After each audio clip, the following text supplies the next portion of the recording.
Good evening, ladies and gentlemen. Welcome back to the Racers Driving League for Season 20, round number 11 of the Championship. Welcome to the fabled Silverstone circuit for the British Grand Prix. The right way around this time, returns to this layout for the first time since back in Season 18. And this time, the heavens have well and truly opened. I'm your host, Zach RC, taking you through all the action tonight. We've got Ben alongside me in the commentary box. Ben, English weather appears to have intervened for tonight's qualifying session, as it did last week. But this time, the rain looks a lot heavier compared to its compatriots from last time out at the circuit Gilles Villeneuve. Looking like it's going to be a tough qualifying session. It's looking that way, yeah. I mean, what else is there to say, really? It's your typical British weather downpour. So, looking forward to this one. Should be an exciting qualifying session.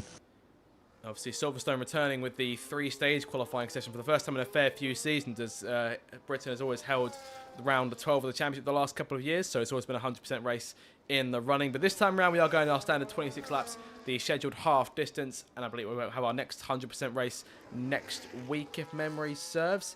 Yes, and that'll be the Hungarian Grand Prix. It should be a very exciting event in itself. But of course, we have still got an evening of racing to get through here tonight. We've got our first few cars out on circuit, one of them being Dan in the Mercedes in the Mercedes. He's moved up to second place in the championship last week with a third place finish, with of course Grumio taking home another victory for his tally this season. It's 7 wins from 10 for Grumio so far this campaign, and a 96-point advantage in the championship. It'll be tough for anyone to try and close down. We'll see if Dan has any hope in that sense, but I mean, I'd say it's definitely not too soon, Ben, to be calling Grumio as champion, despite being obviously reaching the halfway point of the season tonight, but he's given himself a fairly good chance of retaining that crown again. Yeah, it's Grumio is a 10-time world champion for a reason. So to be, I believe it's 91 points clear at the top. 12 rounds in is good going so far from Grumio, but we'll see if the chasing pack can actually chase him up. Sorry, I just clocked this is round 11, not 12, so that's on me. But Grumio 96 points in front. No, sorry, that's the mistake I made. Yeah, Grumio 96 points to clear and looking fairly undeniable, as he has done in previous seasons. But of course, the usual batch of challenges looking set to try and dispatch him for race victories here and there. Of course, we've seen Imri, Dan, and Che all take victories so far this season. We'll wait to see if we can add another one to the tally. We'll see if we can perhaps add Pope to that list, because Pope back on circuit this week after missing the race in Canada. Of course, technically defending winner of the British Grand Prix in the RDL. Victory last time we came here in the reverse grid finale of season 19. Obviously, a very enjoyable race that was. You think you'll definitely agree with me, Ben, in that sense. We'll see if Pope can pull it off again. And we'll see perhaps if a new challenger can come in and try and defeat our usual batch of frontrunners. Yeah, let's see what time was. I'm sure the weather's going to play a big factor into this as well. Obviously, with it being the British Grand Prix, anything can really happen in terms of the weather. We have got a driver joining us. Huff is making his way into the session. I believe Huff in a reserve spot again. As to which team he's in, not too sure. For the moment, we'll get catch up in a moment once he does join the session. And I'm just looking here to see who we are missing on our list. I believe we're missing just the one Aston Martin of Websy, although that spot may then be filled by Huff. Obsessed is out this week. Brashman's in the reserve. Yes, he's also in alongside Dan. Good spot there, Ben. And I'm just looking through, seeing the last one is. I believe we are missing. I'm sure I'll find out as we go, I suppose. But as for the first qualifying lap, Dan's coming through the last few corners now, heading out towards the start-finish line. Huff disconnecting, so tough start to things here. Dan over the line, 1:41.8. Obviously, time's a lot slower compared to usual conditions around Silverstone, so expect to be let's not think about breaking the lap record anytime soon in terms of this first qualifying session. Whether it'll drop later on, not too sure, but we'll see here who has got the speed on this circuit, as we often do. Grumio's on the wet tyres here, but obviously we said the conditions are a bit tougher, a bit wetter than they were last time out in Canada, but it was mainly still intermediate tyres in use, Ben. We're looking at a set of wet tyres on the champion Grumio, so we'll see what he's got up his sleeve as Pope and Curtis still on the inters go second and third fastest. 1:41.9 for Pope and 1:43.6 for Curtis in the Red Bull. And Brashman, the reserve, there in third place, 1:43.1 on the board for him. So put himself, starting him quite nicely between Pope and Curtis. And we'll start seeing the next few runners coming through. Grumio's going through Merckx and Beckett as we speak right now. He will look to try and reclaim his throne around around Silverstone. He seeks another victory this season, try and stretch that lead to triple digits for the first time this campaign. And one of the Williams cars in behind him, and that will be the other Williams of Che. Che, of course, had a miraculous drive. I say miraculous, it was a fantastic drive last week. Obviously, serving his qualifying ban from Monaco, came through and finished in second place at the end. So a fantastic drive from P20, from P19 to P2. I was about to say P20, but someone else in this commentary box took over P20 for the first lap of last week's event, as I'm sure you remember. Yeah. Che goes second fastest. Oh, wow. Look at that. Ben, look at that. 1,000 between Dan and Che at the end of their first laps. That is a very closely contested start. I mean, Dan ruins it there with a 1:41.4. This goes faster still. Well, those two are separated by just 1,000th. And Grumio off the pace on those wet tyres, 1:47.5 for the champion. So I think definitely worth a switch to the Inters. I think it'll be much faster on those. Yeah, I wonder if it were almost banker lap. He does have a lot of ERS to play around with, but we'll see on the wet tyres whether they can cope. It is just Grumio now on the wet tyres. Everybody else has made the switch over to Inters, and by the looks of things, Inters are performing slightly better. I'd say so, though. We'll get more of a sense when Grumio comes to the line where his true pace is on these tyres. DJ is out on circuit. JB is out on circuit as well. Of course, JB coming off of a disappointing race in Canada, but of course 2-point scores in the last 3 races to try and recover his hot streak on his home circuit. And of course 10th, his teammate still looking to make the charge for RB. 12 points separating the two sister Red Bull teams in the Constructors' Championship. So that fight is still awfully close, but Red Bull edging a bit further in front last week. So could expect that fight to continue to rage on. Of course, in the Constructors, we're also looking at the fight between Mercedes and Kick Sauber. Only 4 points separating those two teams, now in favour of Mercedes. AT goes fastest, 1:41.338. So improvements being found. Not too sure the track's getting drier just yet. I shouldn't think it is. The rain is still looking quite heavy here, but we'll see if a dry line does start to form. We'll see how things change later on. Got a car on the circuit that kicks Sauber. Imri, who's normally one of the first few cars out on track, not this week it seems, but Imri, as I said to you before we got on the air, Ben, riding sort of the opposite of a hot streak here. He's on if anything, he's on a cold streak. We'll put it that way. And obviously, 2 failures to score points in his last 2 races. Obviously, 3rd place in Monaco, but 12th in Spain and 13th in Canada. Was obviously chasing Grumio during the Canadian Grand Prix last week until that spin around with about 15 laps to go. And then, obviously, the further incident with TJ in the closing laps sent him spiralling out the points. So, I think Lucas trying to redeem himself today. And I think Silverstone, give it his home Grand Prix. We want the track to do it. Yeah, we'll see if Imri can bounce back. He's had, obviously, as you mentioned, he has had a couple races here and there as he gets a bit too close for comfort against that Ferrari, just going down the Hanger Straight. But yeah, we'll see if Imri can recover this. I'm sure his focus is on the Drivers' Championship, and obviously the Constructors will be second for him, but obviously with the likes of HB Cook also in his second Kick Sauber, I'm sure they can do bits. So we'll see if there are improvements later. There he goes, going fastest, 1:40.3 on the board. Pope was at 1:40.5, so gains been made across the board by our leaders.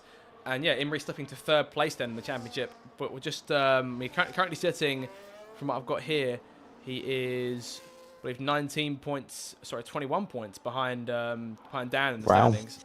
So work to be done. Obviously, the big gains from Dan last week, obviously a big 15 going his way, and no points for Imri. So the gap's been closed fairly quickly. And it's been pole positions consistently from Imri in recent weeks. So I'd imagine he's the favourite to do it again. He actually leads the series in poles so far this season as Che goes across the line himself, 1:40.1. That's on 3-lap hold Inters as Dan goes faster still. I think we are starting to see a dry line beginning to form here, Ben. So I think the times will start dropping like flies as we near the last part of the session. We've had 13 cars set lap times. Half of us now joined the session using the Aston Martin, which means we're just missing the McLaren of Alvar in this race. Sorry, I hiccuped for a second there. Yeah, so half's back in, and we'll see if we can get a lap in before Q1 comes to an end. Yeah, we'll see. We'll see. Only time will tell, though. I'm sure with the specific conditions, it won't make life easy for him, I won't lie. But we are expecting those times to double fairly rapidly. Obviously, we're a 1.1 second gap between the Mercedes of Trey and William. Mercedes of Dan and the Williams of Trey is a given a word for it up there. The exact gap, 1.101 seconds between first and second on the timesheet as of right now. 1.2 back to Imri. TJ in fourth place. PJ in P5 looking good there. Alvar has joined us. Okay, so we have got a full 20-car grid in tonight's race. So a few reserves on the grid. Those reserves being Brashman, Huff, and I believe that's it, if I'm not mistaken. Yes, that should be all of them. Just those two. Right, so yeah, so 20-car grid, just missing Websy and Obsessed in tonight's race. And everyone else is a full-time driver, which is good. Yeah, it is good, obviously. It's showing about Wednesday, though, because he had a stonking race in Canada just last time out. So it's a bit of a shame for him, because it hurts the form, it hurts the confidence going into the next race, and we'll see if he loses any positions in the standings. So Websy currently P10 in the standings at the moment. It's 20 points from this season. Of course, a big 12 of those came in last week's race. As he said, stonk of a race in Canada, Ben. 4th place finish for that Aston Martin. So yeah, great Grand Prix from obviously a very experienced driver in this league, and hopefully the results will continue on as we head towards. Sorry, it's Belgium next week, not Hungary. I'm getting myself mixed up because the fact it's there to my right on my monitor. But yeah, Belgium next week, and that'll be our next 100% Grand Prix, which should be very interesting. A full 44 laps around Belgium. No, I'm still getting myself mixed up. Hungary, okay. It's all good. The next 100% racetrack. No, it's Q1. I've still got some time to get ourselves together before we can actually get into the Grand Prix. Hungary is the next 100% Grand Prix, but Belgium is next time around. So Belgium next week, and that should still be an exciting race. Number of cars improved. Pope went fastest there, 1 minute 38.650. Stands down to second. Curtis in third. We've got 16 cars to have set lap time so far. Grimio's about to come through the last corners to complete his lap. He heads towards Vale, and we'll look to head back down the Hamilton Straight with the fastest time on the board. 1:38.5 from Imri. I love these intermediate tyres. You can go for several laps on end and not lose too much pace quali-wise. He goes to the line there. 1:38.997 for Grimio. So gains found, but not enough to put him on top of the board right now. So that's 16 drivers of our 19, soon to be 20 of set laps. So Ericsson is currently the slowest time so far, 1 minute 42.883. And Huff, HB Cook, and Courtney Goblin all yet to put lap times in. And we're just waiting on Alvar now to get in his McLaren and get this session well and truly underway for both sides of that garage. And at the moment, you saw TJ jump to third place there himself, 1:38.765. So time's getting faster and faster here. And we'll see if we do get any sort of dry running during qualifying later on this evening. But hopefully, if we get, obviously, we had a relatively wet qualifying last week and a dry Grand Prix. So we'll see if it's the same sort of thing this time around. But I'll say this, Silverstone is one of the best circuits for entertainment on the grid or rather on the calendar when it's a dry race. So I'm hoping that we'll get see some sunshine during this Grand Prix, Ben. I let's hope so. I mean, if you live in the British Isles, at any point during the year, you'll know the heavens tend to open quite frequently. So we'll soon find out. We'll get a sense as to how bad the rain is going to be, I suppose, over Q2 and Q3, of course. It may change drastically for the Grand Prix, the difference between Saturday and Sunday. You never really know. As you see a slide there from Huff as he heads out on his first timed run. He won't get many more chances in this qualifying session. He's only got 4 minutes to go. And you see also Courtney Goblin out on the circuit. HB Cook just emerging. Alvar, I can't imagine him being too long as Huff heads towards the line to complete his lap. 1:39.4 puts him into 6th place. And next car through to the line will be the Mercedes of, that is Dan. So Dan on his next lap here looking to make some improvements. 1:39.082 as AT again goes fastest. AT on it so far this evening. 1:38.337. Faster than Imri, Pope, TJ and Grumio now your top 5. Huff down to P7, Curtis P8, Che P9, but that's gone on the lap here, and PJ running in P10. As it stands right now, the last 12 going through is Lucky Lambert, 1 minute 41.4 on the board for him. You're going to need a 1:41 minimum to get yourself into the second part of qualifying as it stands right now. Ethan, Ericsson, HB Cook, Courtney Goblin and Alvar all going out. Alvar yet to leave the pit lane since joining the session. He hasn't got long, and he needs to get himself out in the circuit sooner rather than later. And we'll have to see if we end up losing both McLarens in this session. Of course, McLaren still sort of running high off the back of Alvar's points in Spain, but no score for them last time round. 15th for Alvar and 18th for Ericsson in last week's event. And that leaves them with 18 points in the Constructors' Championship, currently sitting, that is 16 points behind Aston Martin in 8th place. So a lot of gains to be made for both McLaren and for Ferrari too. Ferrari themselves 22 points off of Aston Martin in that 8th spot. So those three teams are the ones to keep an eye out for as we head towards the sort of second third of the season. And it should be interesting to see how they scrap it out for those rare points finishes should they come their way. Yeah, it should have come Ferrari's way. We'll soon find out. Obviously, Lucky Lambert and Courtney Goblin. Both of them can produce on the days.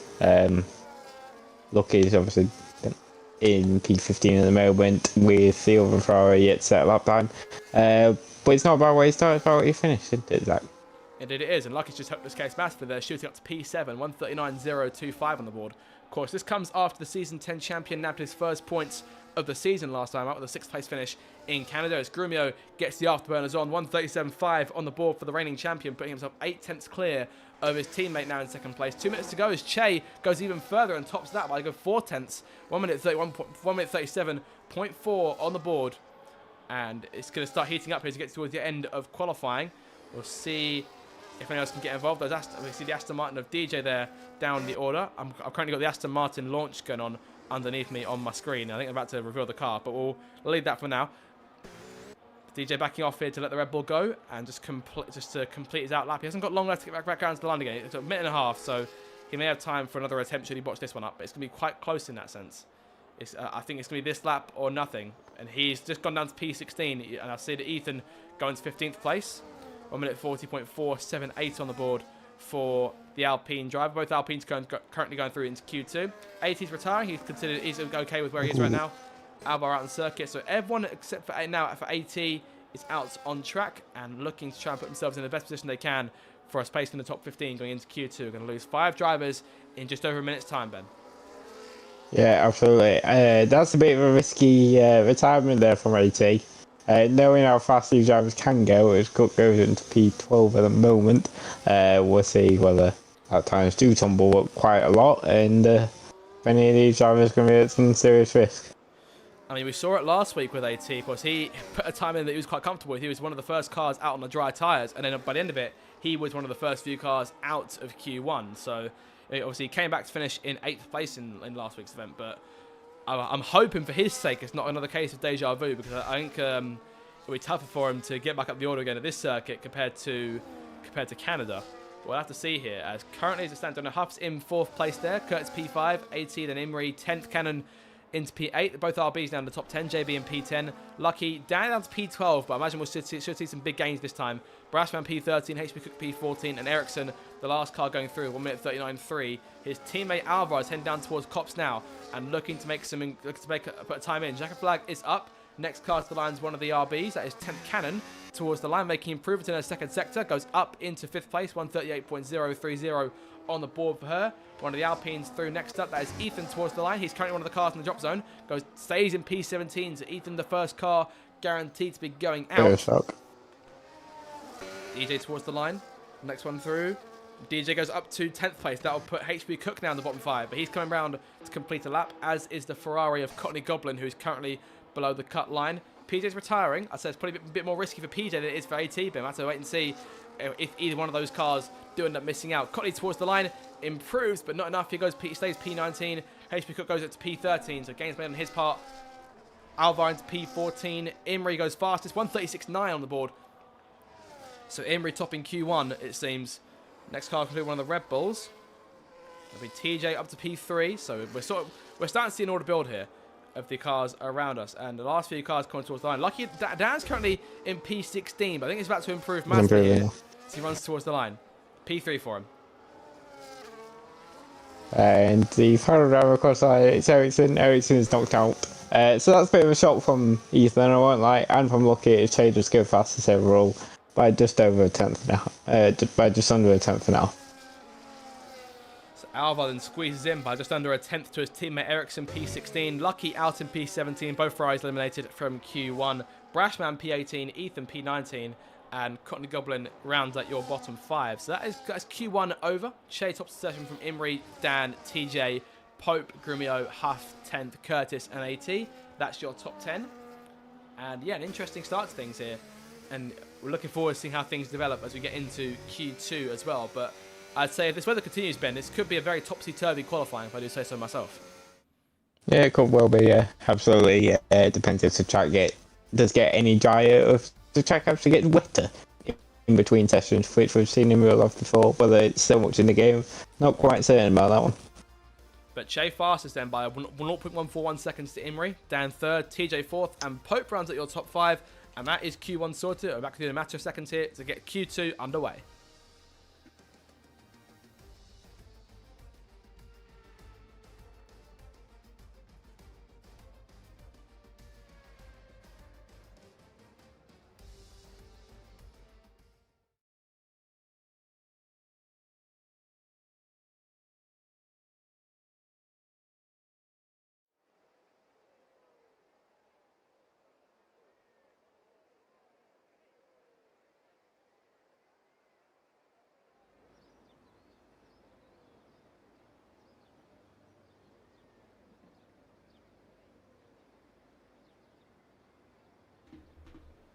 So Q2 about to get underway. Then we cut our field down from 20 to 15, and our remaining 15 drivers will fight for those 10 coveted slots in the fight for pole position. The rain continues to fall here at Silverstone, so looking like a predominantly wet qualifying in tonight's event. As you see, Imri getting himself out of the garage and onto the circuit. First car out onto the racetrack this time, unlike how he was in Q1. And we'll see here then how things stack up as things get a bit more interesting. Obviously, one thing we always say, Ben, about tyre usage in these sessions, at least when it's dry, we'll see drivers bolting on the right set of tyres in terms of their running in Q2. They'll bolt on the used set first and then the fresh set later on. But given how long you can run on intermediate tyres and still seem to have pace in these conditions, I should think there'll be no sort of risk of that. It will just be likely just the one step into Zimri goes flying wide there, leaving leaving turn 5, heading down to the Wellington Straight for the first time this session, and down towards Brooklands, keeping the car under control now. But that was a bit of a moment.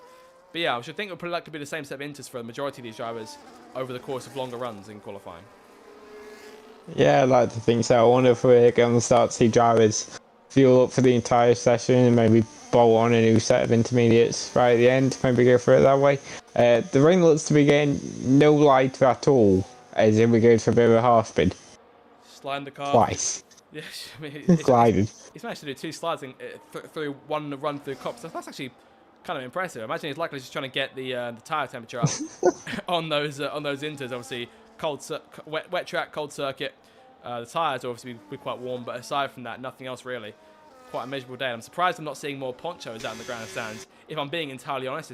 Such is the British way in that sense when faced with any sort of weather that isn't satisfactory. Past the standard there at Stowe and heading out towards his first flying lap. Everyone minus JB and Che currently out on the circuit. No movement from those parts of the garage. Nothing from JB, nothing from Che thus far. Imri going through the last corner now and onto the Hamilton Straight to begin the first lap of the circuit here in qualifying 2.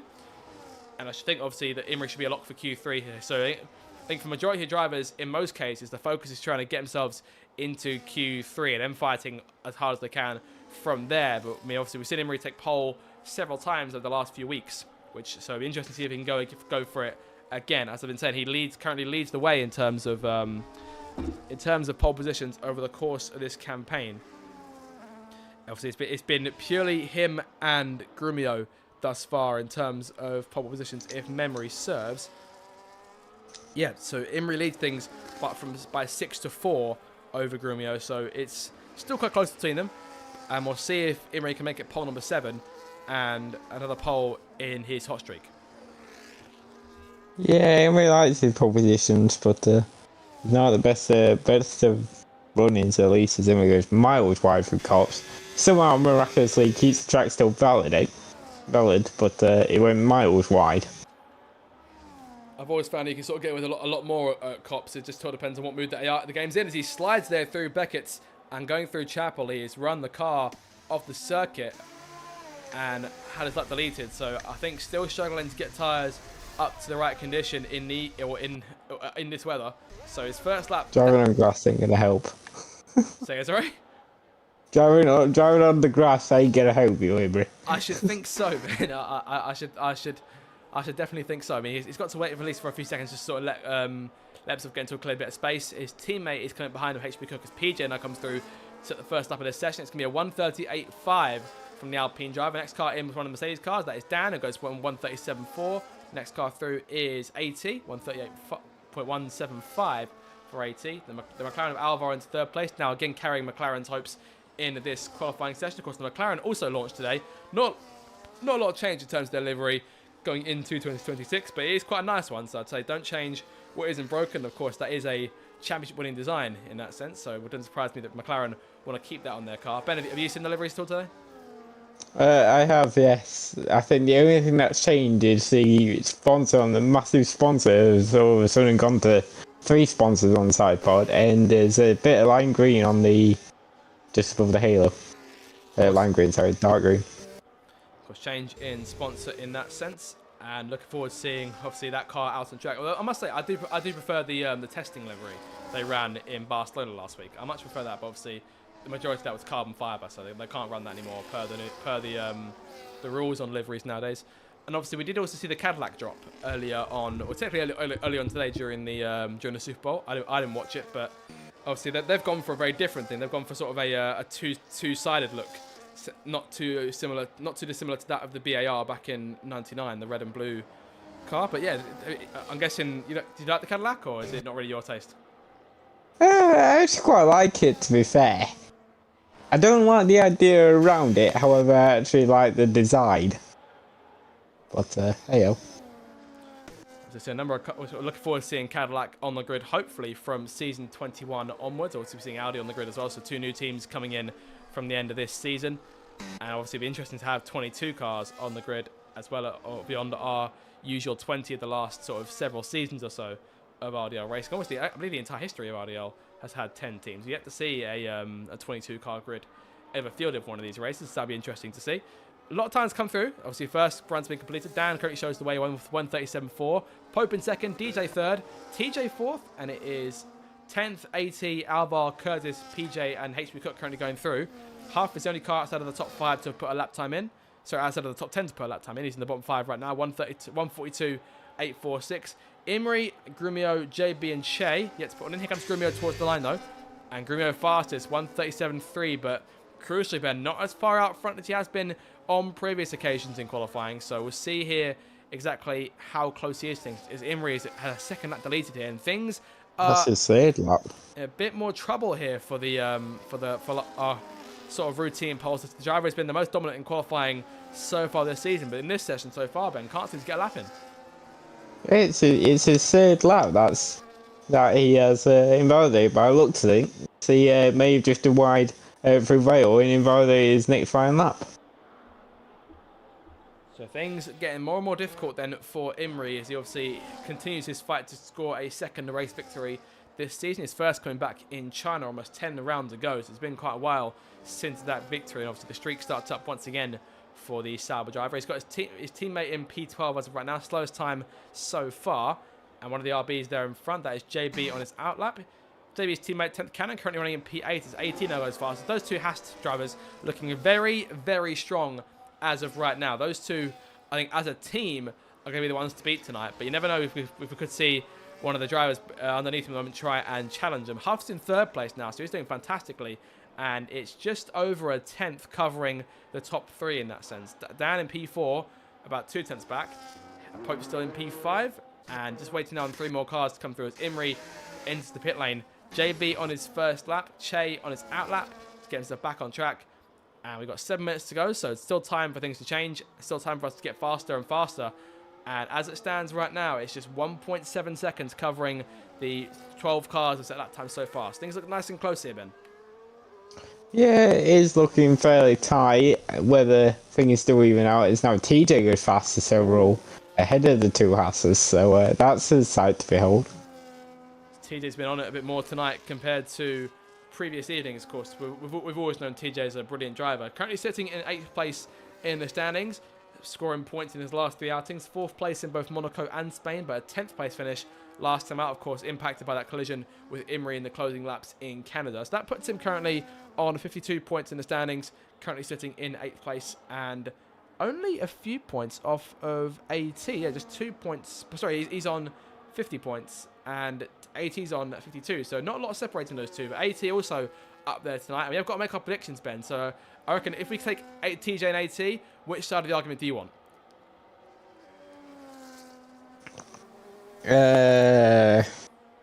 I'll take TJ if that's okay. Well, in that case, then I shall take AT. I shall take AT. Of course, you beat me last week taking Grumio for the race win. He really commanded things over the course of last week. No, I found my mate. I'm pretty sure I'm still leading, so I'm not too concerned in that sense. But yeah, I mean, I said that they've been quite evenly matched across the entirety of the season thus far. They always seem to find each other on track in some way. So we'll see if they can continue that on. But they're 1-2 right now as Pope beats both of them there. 1 minute 37.108. Imre's back on circuit, but again has found the grass there, out of the loop through turn 4, and Shea down towards Brooklands on his first flying lap on these fresh 7 intermediate tyres. Grumio now faster still, 1:36.4. That's a big gain there. He puts him almost 6.5 tenths in front of Pope now in second place. So things are getting a bit more tense here as these guys start to fight for their places in Q3. Yeah, absolutely. Yeah. That is your typical Grumio. That he'd bag a lap out of nowhere when nobody expects it. When he appears to be slightly a bit off the pace.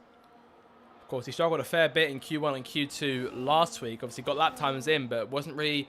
I think truthfully, was a shadow of himself. Then obviously in Q3 came fighting back. Still lost out to Imre. I think obviously had his lap deleted on his last attempt of memory serves, but still had a decent starting spot and made use of it to obviously claim another victory this season. So we'll see here exactly how he handles things at the moment. But obviously he's top of the timesheets, so should be going through to Q3 without any real hustle. But Imre is still, without any hassle, apologies. But Imre is still out there and still looking for something. He's one of 2 cars yet to set a time. Make that 1 because Chase gone across the line. 1:36.665 on the board for the Williams driver. Driver leading the charge for that team at the moment in terms of these qualifying efforts. It's Imre now the last car to put a lap time in. We'll see here what he's got in the tank. He's going to get something out there fast because he could find himself going out of qualifying in P15. That'd be a far cry from how he's been in recent weeks this season.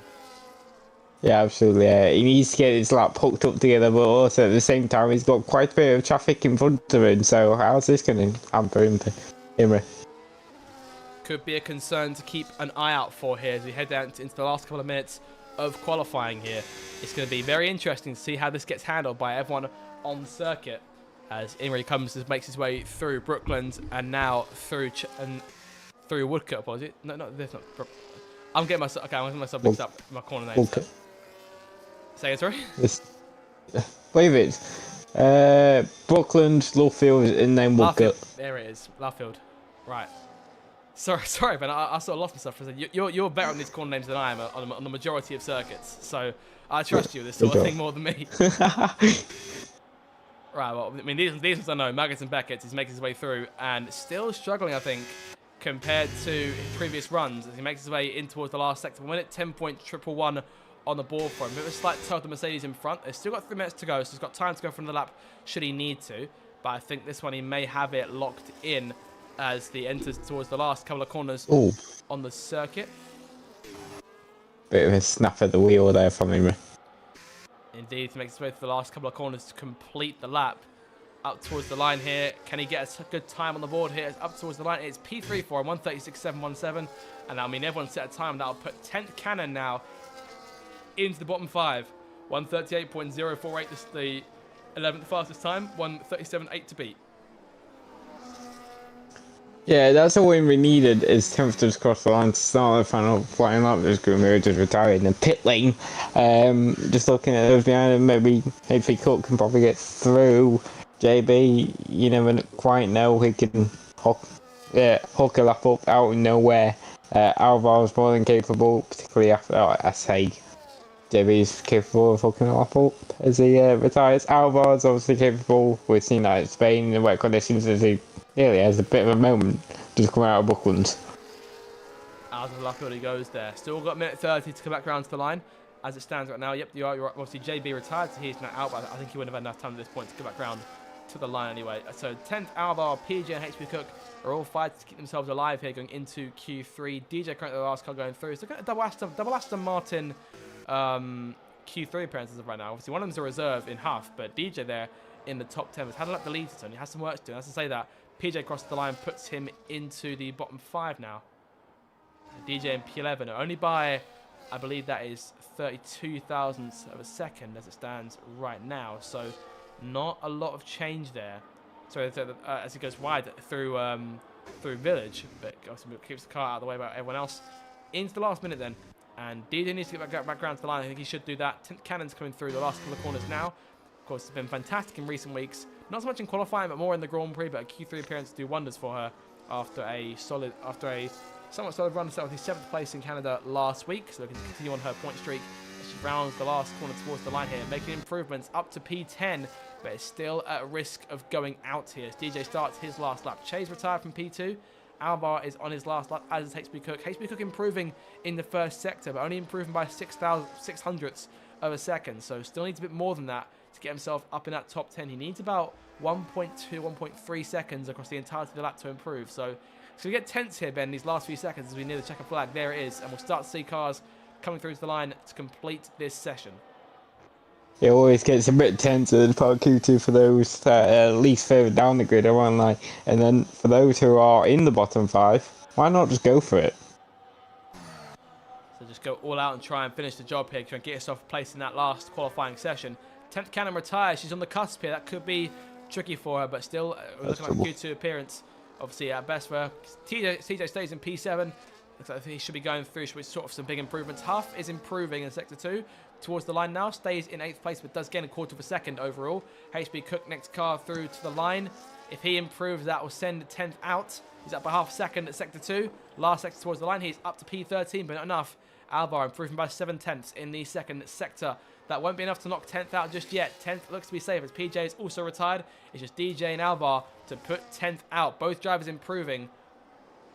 If DJ can carry this on, he should knock 10th out into P11. Grumio's top of the session. Imre goes faster now. 1:36.3. Alvar towards the line. Can he knock 10th out? He can knock 10th out, but Curtis now on the cusp. And it might, and Alvar may still squeeze through here as DJ comes to the line to complete his qualifying effort towards the flag. It's P9 for DJ. Alvar goes through. Both Aston Martins are there. And 10th and Curtis narrowly missing out at the end of the session. Alvar squeezes into Q3 by the skin of his teeth. Q2 was almost always exciting, Ben. This is another one of those cases. It is another exciting Q2 session, and there was only, 300ths in it between the Red Bull and the McLaren drivers. Yeah, not a ton in it at all there. And but Imre goes fastest by just under a tenth to Grumio. Dan third, Che fourth, AT, Pope, TJ, Huff, DJ, and Alvar fight for pole position here in Q3. It's about to get us underway in a matter of seconds for the final part of qualifying here at Silverstone.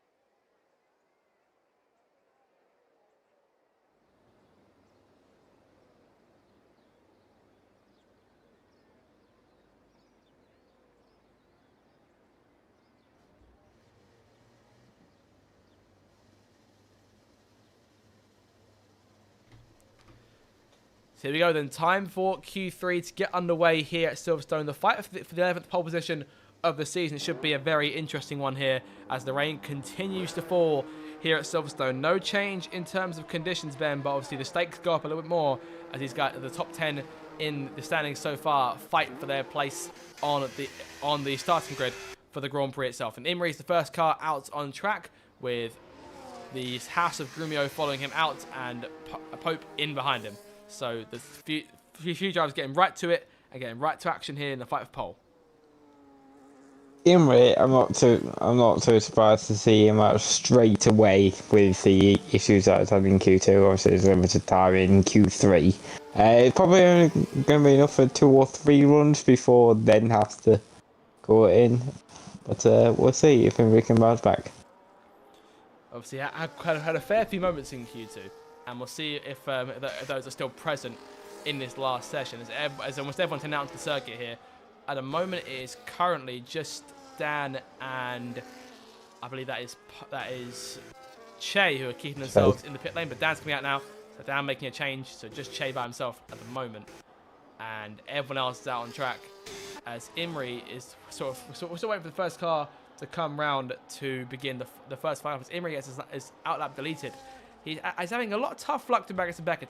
That's possibly one of his worst parts of the circuit so far this evening. It's been Magnus and Beckett and then going down into turns 3 and 4 through Village and through the loop in the early part of the lap. So we'll see if he can make some improvements here. But it's just getting these tyres up to temperature, it seems. He's weaving about an awful lot and not really seeming to find anything in the early parts of these sessions. But we'll see what he's got for Q3. It should be quite interesting to see who takes on pole position for the run towards the first corner in the race. Yeah, it should be. Yeah, it is a fairly short run into Abbey, but at the same time, your run is critical because it lasts all the way into Village at turn 3.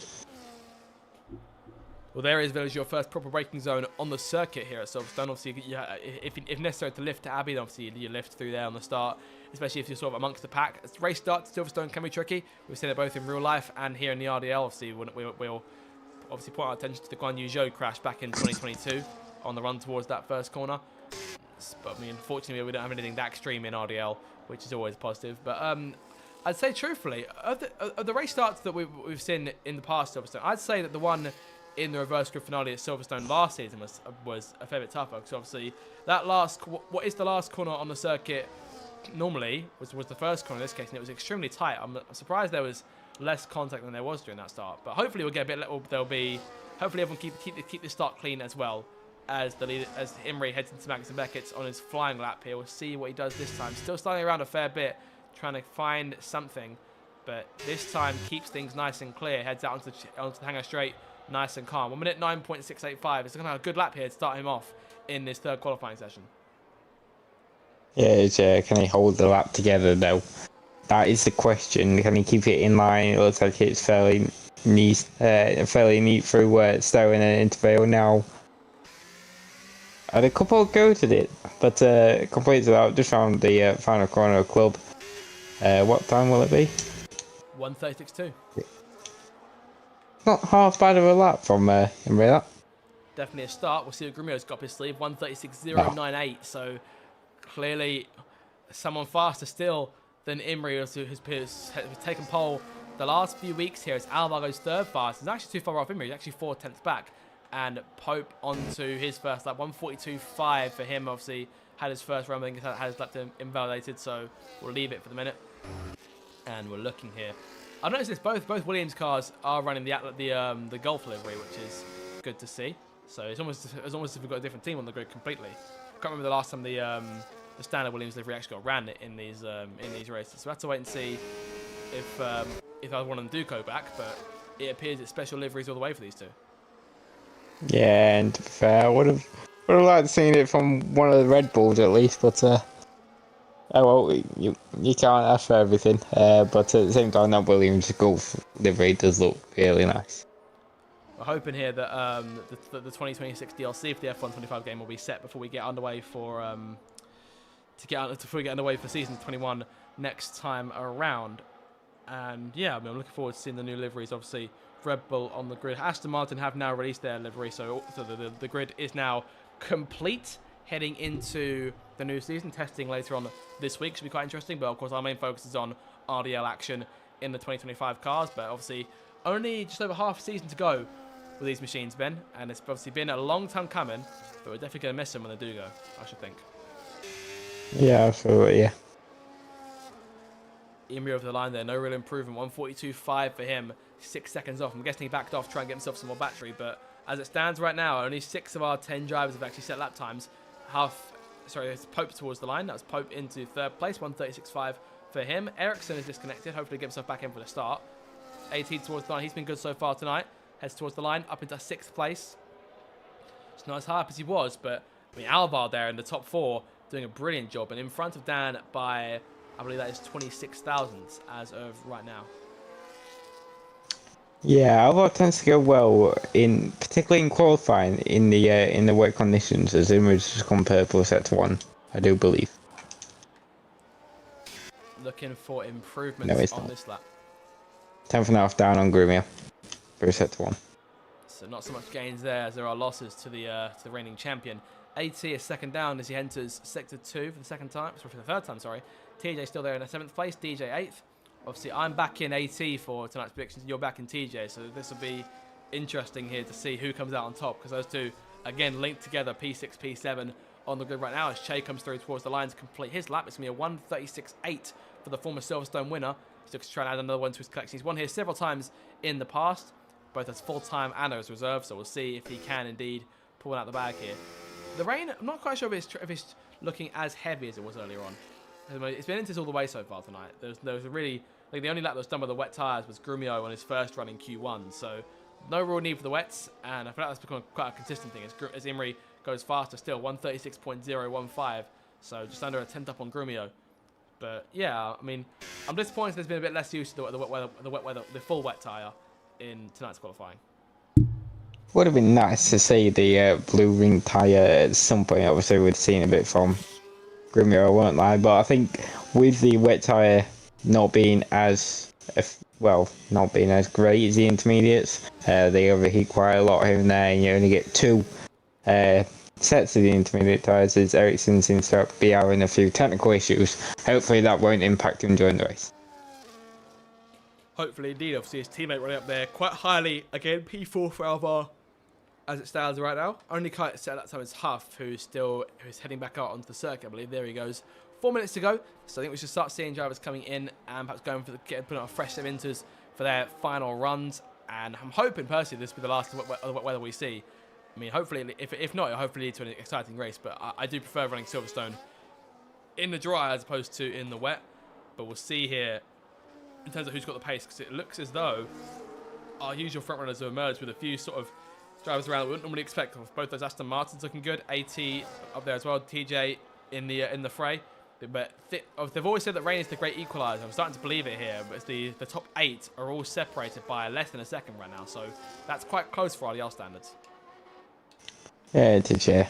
It's very close indeed. Obviously, you got the likes of Alvar and TJ up there. Che is slightly a bit further down than where we should normally expect Che, albeit he's just coming around to set around his second sector one time. AT was also showing blistering pace for Q1 and Q2, so it's a bit of a surprise to see him a bit further down. And then you've casually got the two Aston Martins, who one of them's yet to set a lap, but the other one's more than capable of competing up and around the top 6.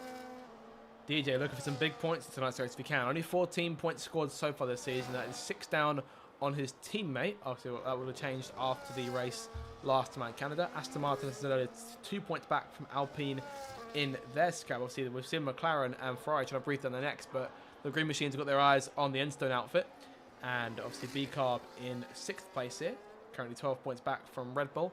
None of the RBs in the Q3 running, just the Red Bull of TJ for that team. Curtis, of course, was the first car out of Q2 in P11.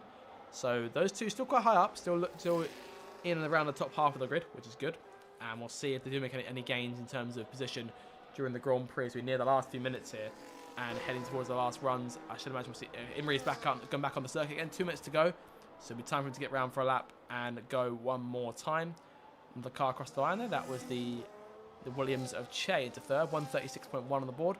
Huff is on his lap now as he makes his way down towards the Wellington Straight once again. Che's abandoned his lap. Che's abandoned it? Yeah, Che's abandoned his lap. Oh, okay, right. And obviously, still got that time in third place on the board there. Just in front of his teammate Pope by just over 4 tenths at the moment. And you see the Sauber of Imri weaving around trying to get as much heat into those tyres as he possibly can. He's already done 3 laps on those tyres, so he's using the same set again, I believe.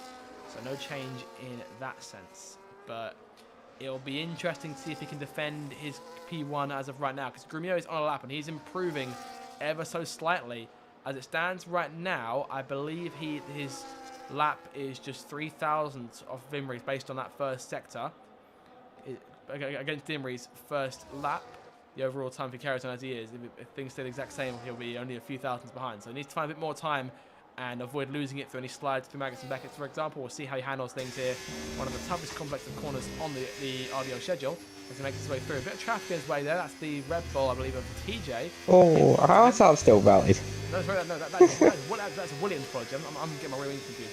Well, there we go. Whichever car is that the way, that is Che in third place still. Obviously, a driver who's been has been a thorn in Grumio's side plenty of times this circuit over the course of the last couple of years or so. And we'll see here who has the speed to compete with the top two who have been far and away the fastest so far tonight. It's Grumio around to the last corner here. Imri starting his lap. He's very aware of the presence behind him as Che retires from third place. Grumio goes fastest but doesn't improve by much. Imri needs to have, I believe that is just a 65, needs to improve by 65,000th of a second minimum. So the checker flag is now up. AT towards the line. He's P9 right now. So it stays in P9. Made a game just under a tenth and a half, but not enough here. Alvar still in P5 and improving by under 2/10, but he's there. I mean, I'm hoping he try and maintain that spot for him, for those guys, and McLaren, of course, their home race tonight as well, as for obviously a lot of drivers on the grid. Dan through back into the last time. Next car through to the flag is Pope, who I believe is improving. Yes, he is, about by 3.5 tenths. Big gains being fouled there. Could he try and get himself perhaps onto the front row with a good last sector? He's used all his deploy for that ERS-wise, so won't get much for push at the last corner, but charging towards the line now to complete his final lap of qualifying towards the flag. It is P3 for Pope in the end. It improves, but not enough to try and get in front of Imri. Imri is currently down. He was down in the first sector. We'll see if he's down in the second sector too. And he is... Oh, no, he's up. He's up by... That's what he needs. It's quite close right now, but he's doing it at the minute. Alvar still there in P5, down towards the line. Moves Alvar down to P6. Fifth place for Dan there. Huff not improving. Pitting in this time. P8 for him. Oh, we nearly lost it. So he kept the car going, though. Kept it within the white lines. As he rounds the last corner. So he's pole position once again for Imri. Pole number 7 of the season. He comes towards the line. He's lost the car. That was a very unorthodox way to lose a car. And he's lost the car there on that final curb when he was up on his previous effort. And that will be gut-wrenching. Is he driver who's no, taken he's not pole beast. 6 times this season. Wow. That was new. Oh, he's been disqualified. Imri? Imri, what happened there, mate? Oh, so Imri's going to start 10th. I dare say. He may well start the very back of the grid. I'm not too... Oh, yeah, it should be 10th place from there, yeah. Well, Grumio on pole then. He's on pole regardless, but everyone's with most of the place thanks to that. Pope in 2nd place. Che 3rd. Dan 4th. Alvar in 5th. TJ 6th. Huff 7th. 88th. DJ 9th. And now Imri starts from 10th. Well, there we go then. That is a last second twist. And we'll see how that impacts things in the Grand Prix. But wow. You just don't see it coming to the last second. What could have been a pole time taken away in that crueler manner. And that'll do us for qualifying. We're back with you in a few minutes' time for the start of the Grand Prix. And we'll see how things transpire from here.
Welcome back then to Silverstone for the British Grand Prix, and things looking much nicer this time around in terms of conditions. Still some cloud cover on the circuit, but blue skies can be seen if you look at the top right of your picture there.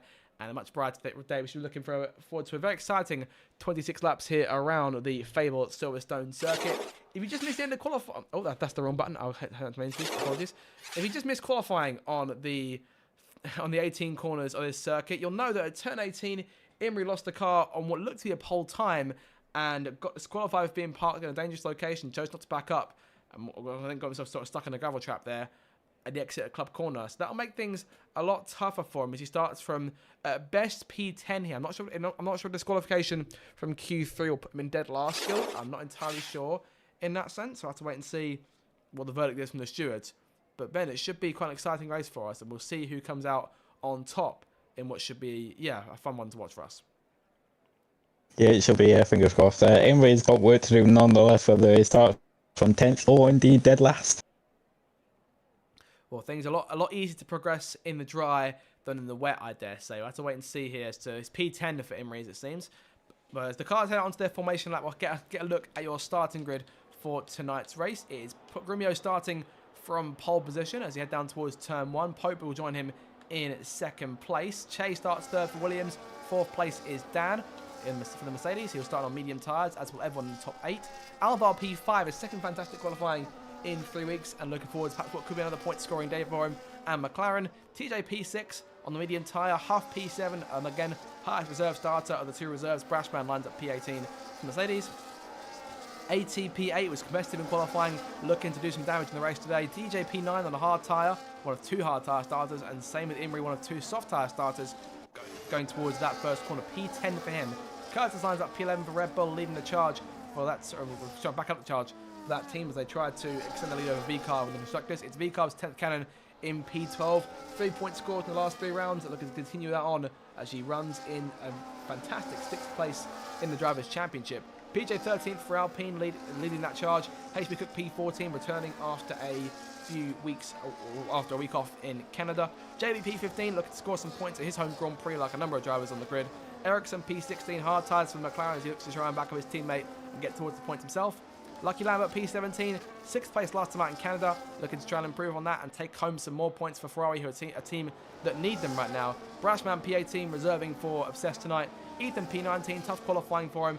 And Courtney Goblin employing a very Sunny Hayes-esque test technique in his formation up on the soft tyre, running as far back as he can from everyone else on the grid, heading towards that first corner. But Ben, it should be a very exciting race here as the cars get set for a very entertaining 26 laps around the old runway.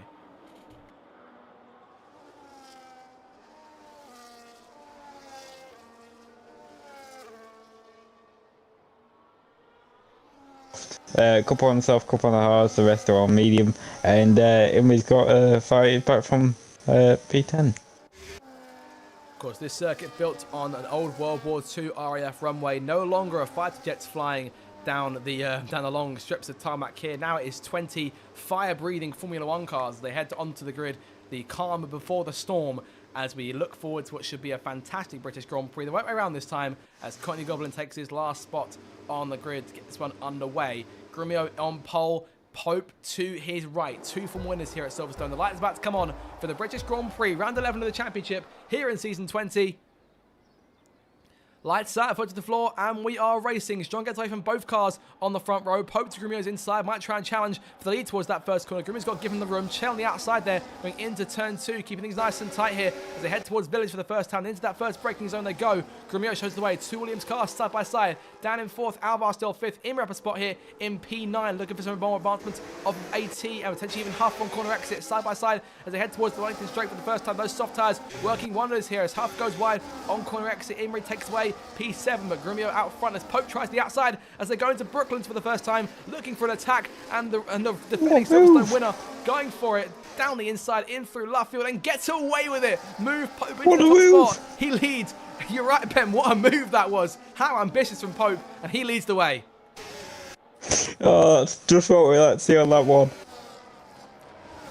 Vintage opening lap racing there as Che runs wide through Cops. Dan takes full advantage, goes sidling on through as they enter Maggotts and Beckett for the first time. Imrie into P6, making further advances. He's managed to pass Che and now sits on the tail of Alvar. That disqualification from Q3, clearly he's paying no mind to it and just working, trying to make up some places here. Can Grumio come back at Dan towards the last Stoke? Dan's got other ideas. Oh, someone's off. Yellow flag behind, and that is Lucky Lambert off the circuit, off on the gravel trap at Vale. I wondered who they were, just so it skates off into cover.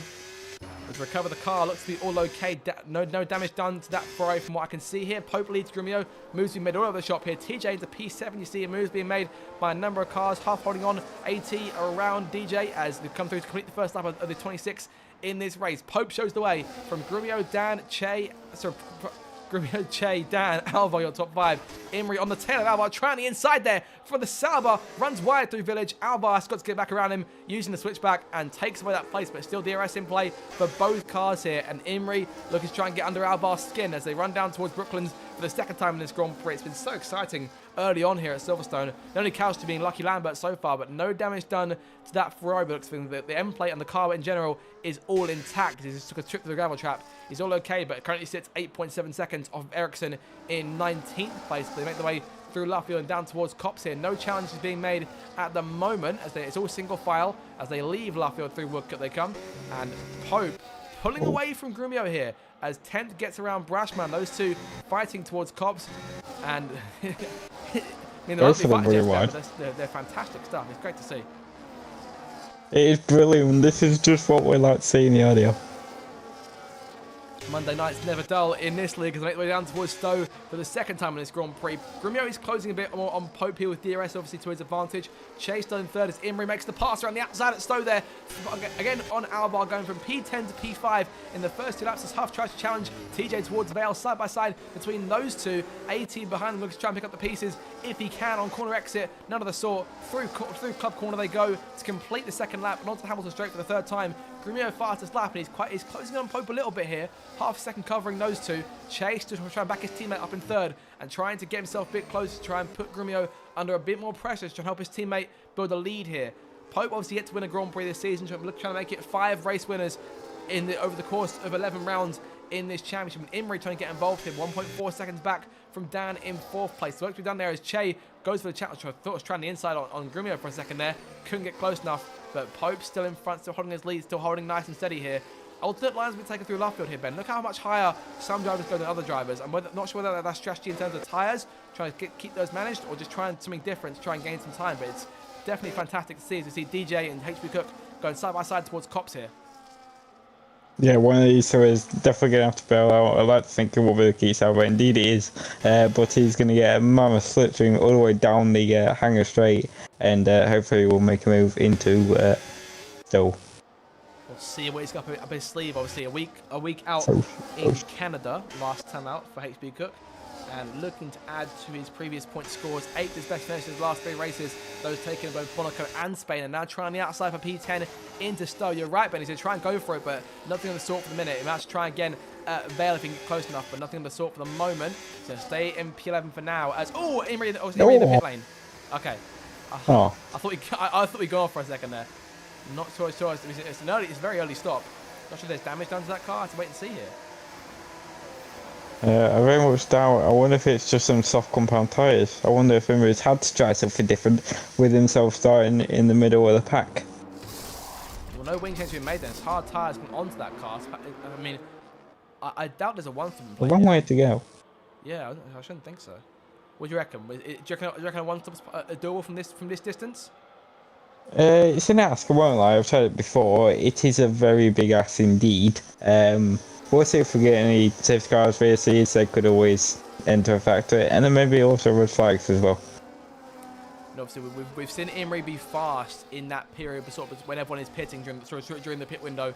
When he pits early on and takes advantage, we saw it at Imola several weeks ago at this point, but obviously we saw the pace of the pit stops, came out in front of Grumio, left about half a lap before being taken by the champion who went on to win the race. But you've seen it in the past, and we'll see here what sort of pace Imri puts on with those hard tyres on to try and take advantage later on in the Grand Prix. So wait and see what his plan is.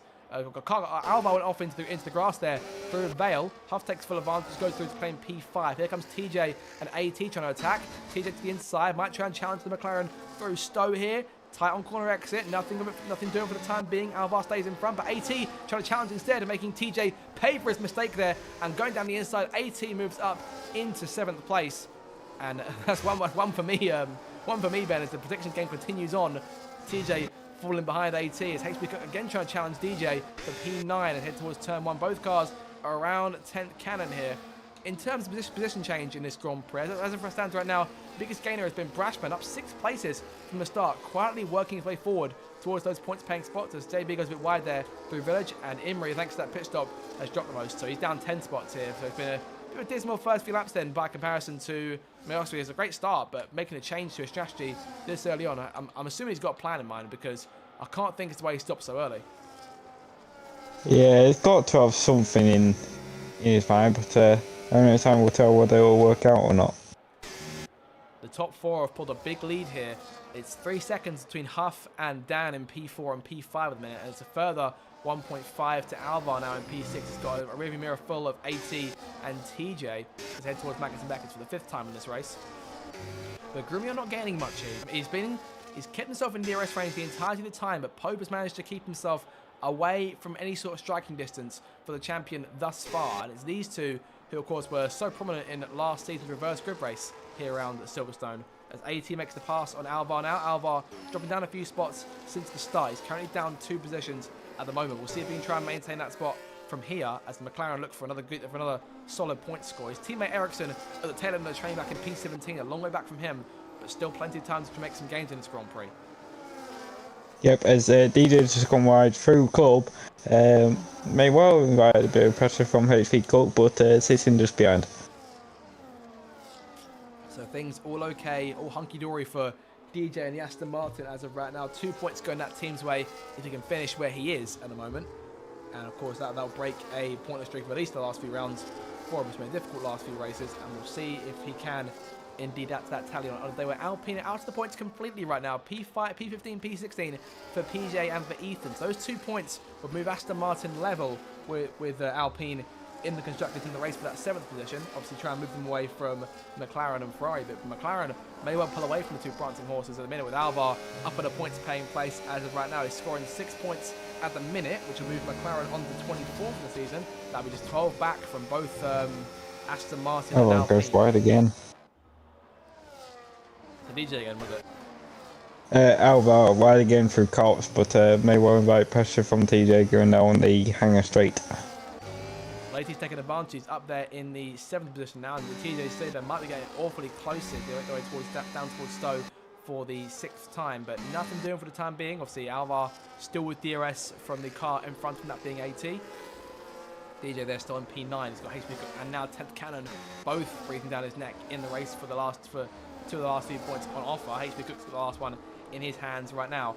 And we've got Ericsson into the pit lane here. So the soft tyre runners making changes, as are 2 of the drivers. Curtis is in and JB's in as well. So medium tyre runners going a bit shorter. And I'm wondering here what the plan is. So Ericsson's on the hard tyre. I'm getting myself confused.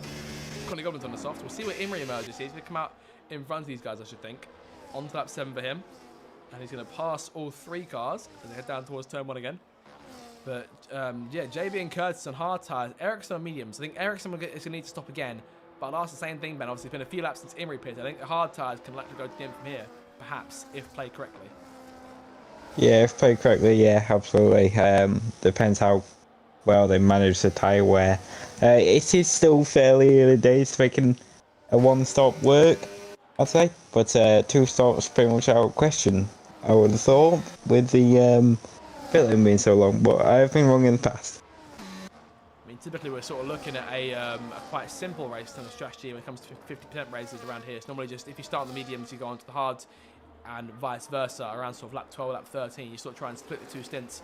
Is what I've typically seen from these guys in the past. But we'll see if anyone's got anything else up their sleeves, and clearly they do. Obviously, Imri going on the hard tyre insanely early as TJ now passing Alvar and Ethan now passing his teammate PJ in the race for that. Oh, TJ pits. Another pitter there. Yep, TJ coming in for Red Bull. So change being made then. And we are seeing stops fairly early on here. Perhaps the 2-stop is in the works for these guys.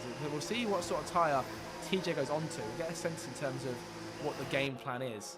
As you also see the Aston Martin TJ and the Alpine of PJ and hard tyres on for TJ. I'm thinking it's going to be a 1-stop from here perhaps. But oh, I mean, you still see Cotton Goblin running 7 laps on those soft tyres. I mean, you'd think he'd come in by now, but not as of yet. So perhaps trying something a bit more unorthodox instead of trying to score some points for that team. Of course, both Cotney and Lucky have both now scored points this season, thanks to Lucky's 6th place in Canada.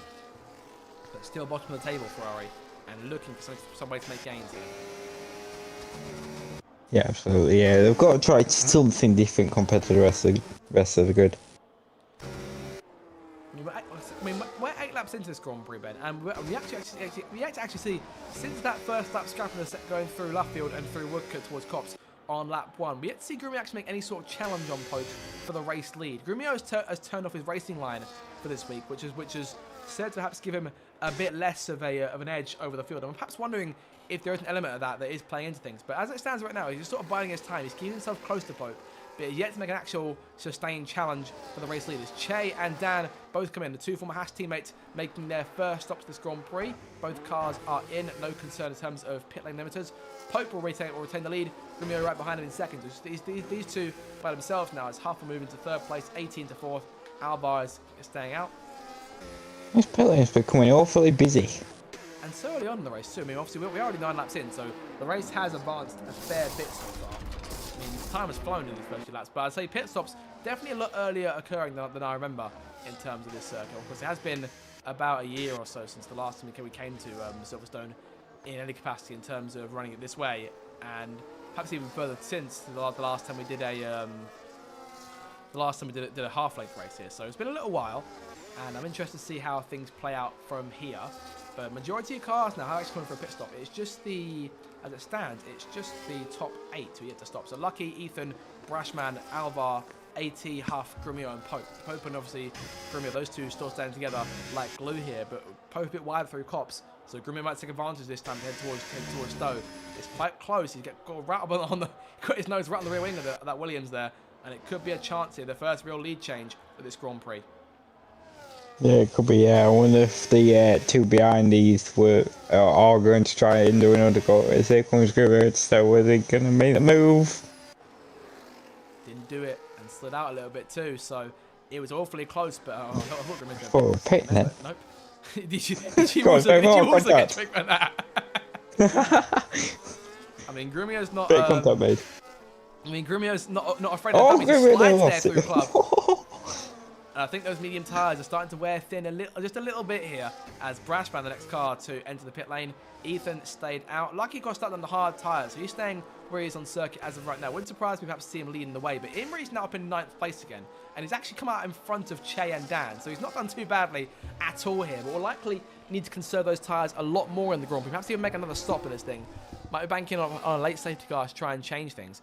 And I'll say this, I don't want to jinx it, but there's been no track limits penalties so far in this Grand Prix. I'm hoping, and it's been quite good. I mean, obviously Silverstone isn't a circuit where track limits are sort of as egregious as they are perhaps in Canada last week. We've obviously, I think, Ben, if memory serves, we had about a minute or so of penalties overall. Yes. Yes. 70 seconds in the end. Wow. I mean, yeah. That is pretty much the that's pretty close to the pole time, if I do say so myself. If memory does serve from last week's qualifying.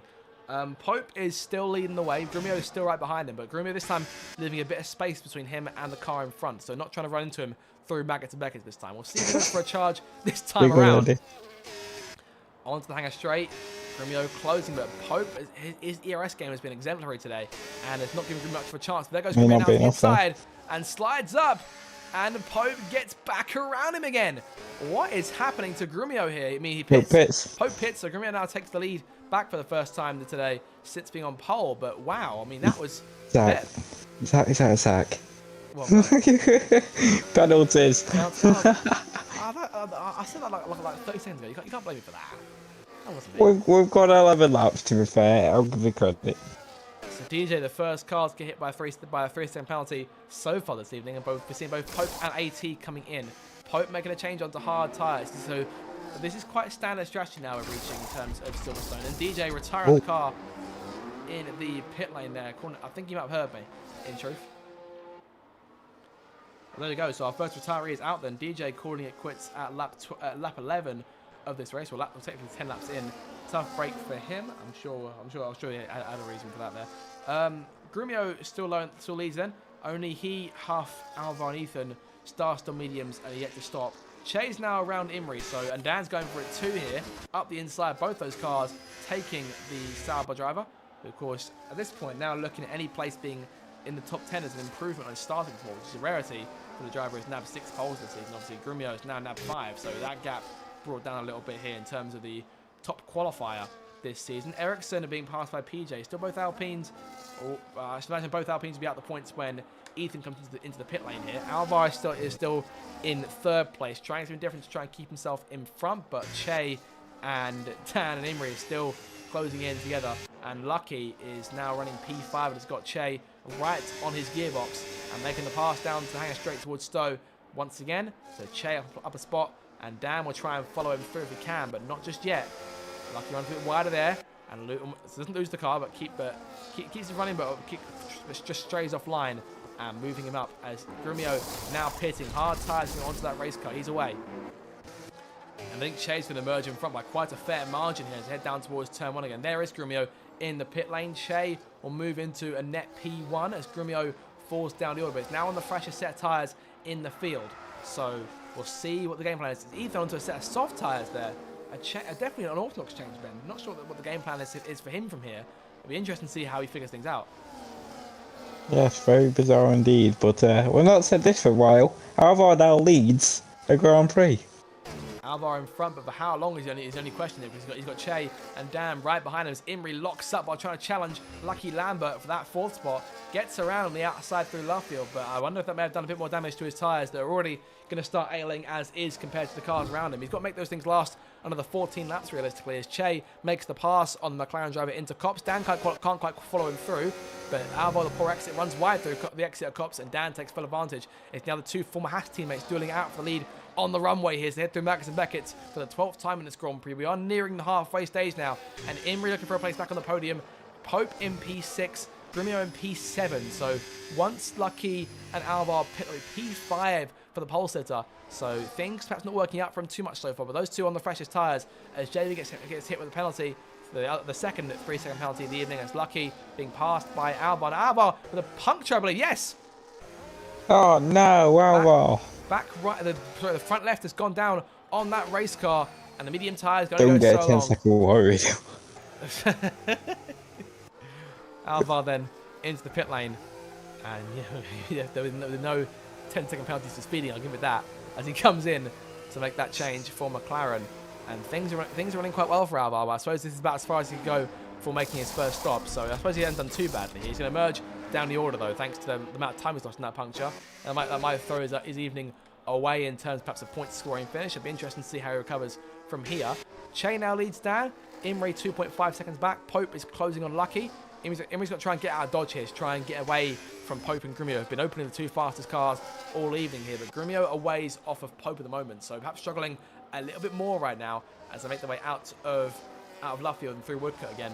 Che is there, still leading the way. Obviously came second last week and is looking to go one better this week. Dan has taken all 3 podium places in the last 3 weeks, first, second, and third. But we're on course for second place as it stands right now. And of course, this will help Dan eat into Grumio's lead in the championship ever so slightly. But of course, the big 25 would do wonders for him, with Grumio currently looking like he'll be scoring at a moment 10 points in this race. If Dan can take a big 15 out of Grumio and really get down to 81, that'll do things. I mean, obviously, Grumio's, yellow flag's out. That is one of the Alpines. That is Ethan, who's all okay. No concern on that machine. Yellow flag was out, but looks like we're all okay then. And we're halfway through the race now, and it's right now looking like it is Che and Dan for the lead here. But Imri, we'll see if Imri, Pope, and Grumio can close that gap as Lucky falls to 6th. Yeah, so Grumio just sets the fastest off the Grand Prix. I was just about to say Grumio is just taking 8 tenths out of Pope due to the fact that he did have DRSs. And goes for a bit of a moment between Village and the following corner. I don't know the name of that one actually. That'd be the loop then. The loop. Yes, indeed it is. Pope now challenging Imri. Imri almost backing off there. I think was he. That was either a tactic or something else to Imri. It also seems as though he lifted off going through towards Brooklands. He's done 10 laps now on those tyres, and he's going to end up doing 22 on them by the time he gets in, or 23 by the time he actually ends the race. So I'm not sure what the plan is now for him, because he doesn't seem to be as quick here, as he's now got Grumio right on his tail as they make their way towards Magnus and Beckett again. And these two have come close in recent seasons as they come through, in recent races, and Grumio right on Imri's tail here to make their way out of Beckett's and through Vale. And down to Hanger Straight again. Imri trying to keep Grumio at bay, but Pace, DRS, and ERS is on his side. It's come close to contact. Grumio trying the outside here. Imri falling away on corner exit. And the more he try and get back to the inside, won't try it just yet, and thinks better of it. Lucky Lambert into the pit lane now. That'll move half back into P6, TJ into P7. Curtis, 80 a bit wide there, chasing Curtis behind. We'll get back to a focus on the midfield here, Ben, as we continue on. As it stands right now, it's currently 80. We'll be HB cooking in a matter of moments here, nabbing that last point. 10th and Brashman still behind. Obviously, Brashman can't score points, but 10th can. And looking to try and continue that streak in terms of point scores in the last sort of 5 or 6 races or so. It's been fantastic for her recently. Did yeah. Just what you want to see. AT though, right behind Curtis, but even so, I mean, it's looking good for you by the minute, Ben, because you've been about 5 seconds between TJ and AT in favour of the Red Bull driver, and Curtis is doing quite a good job at keeping his teammate at bay there. As make the first DJ has rejoined the session, but so I'm wondering perhaps if he disconnected during the. I wonder. That's retired, and perhaps I'm not too sure. But yeah, we're on lap 15 now. This race, we're nearing the last 10 laps as it stands right now. Pope and Grumio are getting to work here on closing in. Imri is 2 seconds behind Grumio at the moment, so I'm wondering perhaps if those hard tyres already hit their stride, and whether we might see him back. Yeah, but I forgot a bit of battle for Margits and Buckets. Oh dear. Curtis and AT, wheel to wheel. Say that again, so a sec. I was just going to say, talk us through that. What just happened there? Because I mean, that looked fairly close. It was very tight, and I've had a couple of incidents, particularly at that place. As Imri now pitched for a second time, so that is confirmed. Imri's going for a two-stop race. Had to try something different, but basically what happened was AT got such a better drive out of Corpse than Curtis. He was alongside him and on the outside of Myers. Very, very, very close stuff. I mean, I caught the end of it, and it looked quite tight, to say the least. So, I mean, hopefully that battle will rage on a bit longer here. Imri onto a set of medium tyres. I'm thinking at this point, Ben, is there a chance they're going to see more drivers going for a two-stop in this race? Because the medium tyres didn't last as long as they normally did. The soft tyres only lasted about 2 or 3 laps with Imri going sort of full beans with them in the first 2 laps of the Grand Prix. And I'm just thinking there, by extension, will the hard tyres go any longer than sort of 10, 12 laps for making a change? Because we might see one last stop in this race, perhaps. It'd be interesting if we do. Yeah, maybe so. As Ethan, I believe, has just came out of the pits, and indeed he has. So there's a few going for a two-stop here and there, but only time will tell whether a one-stop or a two-stop is the best way to go around it. I imagine the leaders most likely will go as they are at the moment. Pope and Grumio aren't closing in too much here. No real change to be made from these guys for the minute, I shouldn't think. It'll be the cars who sort of pitted earlier on from their medium tyres making that change. As AT again threatening Curtis to make this move to the outside and the inside, trying it. Look at that. Fantastic racing now. I see what you're talking about now. As AT makes the clearance. HB Cook wide again there. So here comes Curtis into the pit lane. So we are going to start seeing some stops, it appears, late in this Grand Prix. We might get to see one more go through of the pit lane from a number of drivers. As obviously the drivers who are better on their tyres will likely stay out and try and go to the end on them. Imri currently sitting, as it stands, he is about 30 seconds back from the lead. Obviously, it's quite a long pit lane at Silverstone, and I should think there'll likely be, it's normally, it's what, 35 seconds in the pit lane, Ben, around here? Yes. Bang on. Perhaps, I mean, given that Imri's on the fresher tyres now, has he still got a chance for a good result in this race? Obviously, we won't see the win because I don't know if that's possibly a bit out of the question for him, given pace of the cars around him in this Grand Prix, and that obviously depends on everyone pitting, which I doubt they will. I think Grumio and Pope are probably in the best positions to try and stay out longer, as they've been on their tyres in their second stint for the least amount of time thus far. Che and Dan, whether we'll see them make late changes or whether we'll see them stay out, I should think that these top 4 at the very least, at least stay out. I can't see them pitting again unless they absolutely have to, because these guys are fantastic on their tyres. But we'll see here as to what the game plan is now for these drivers who have made their stops. And some of them going on sets of hard tyres, whereas Imri and Lucky Lambert both on mediums. Both cars on the charge here and looking to make something happen late in this race. As we're about to enter lap 18, so just 9 laps to go now in this race, but still plenty of action to come, Ben. Absolutely, yeah, as we're starting to see Grumio and now closing up. As Imri picks up a 3-second time penalty. And that won't help his case. Oh, no. Nope. Yeah, Grumio is right on the back now of Pope, so we'll see how this battle plays out. Of course, they've only actually gone wheel to wheel once so far. Well, it's actually twice technically in this race. Once on the first lap, Pope won that out quite easily and obviously held the lead for about 8 or 9 laps. Grumio then tried to take advantage going towards Stowe. It did make the pass, but slept the circuit. And despite that penalty, Imri now setting fastest lap, so pace is still quite clearly there for the Sauber driver. So we'll see whereabouts he stacks up in the closing laps. But Grumio not close enough just yet to go for a move on Pope. We'll keep an eye out when they get onto the hangar straight. And up front, it's still Che and Dan separates by less than a second, and those two going at, not really going at it as much, but perhaps waiting until later on in the race to get things going. Both cars on the same strategy in terms of tyres, both cars on the same amount of battery pretty much. They're joined almost mystically in that sense, and we've still got 8 laps to go when they cross the line again, and it'll be looking like these two duel for the win unless Pope and Grumio can band together and stop them.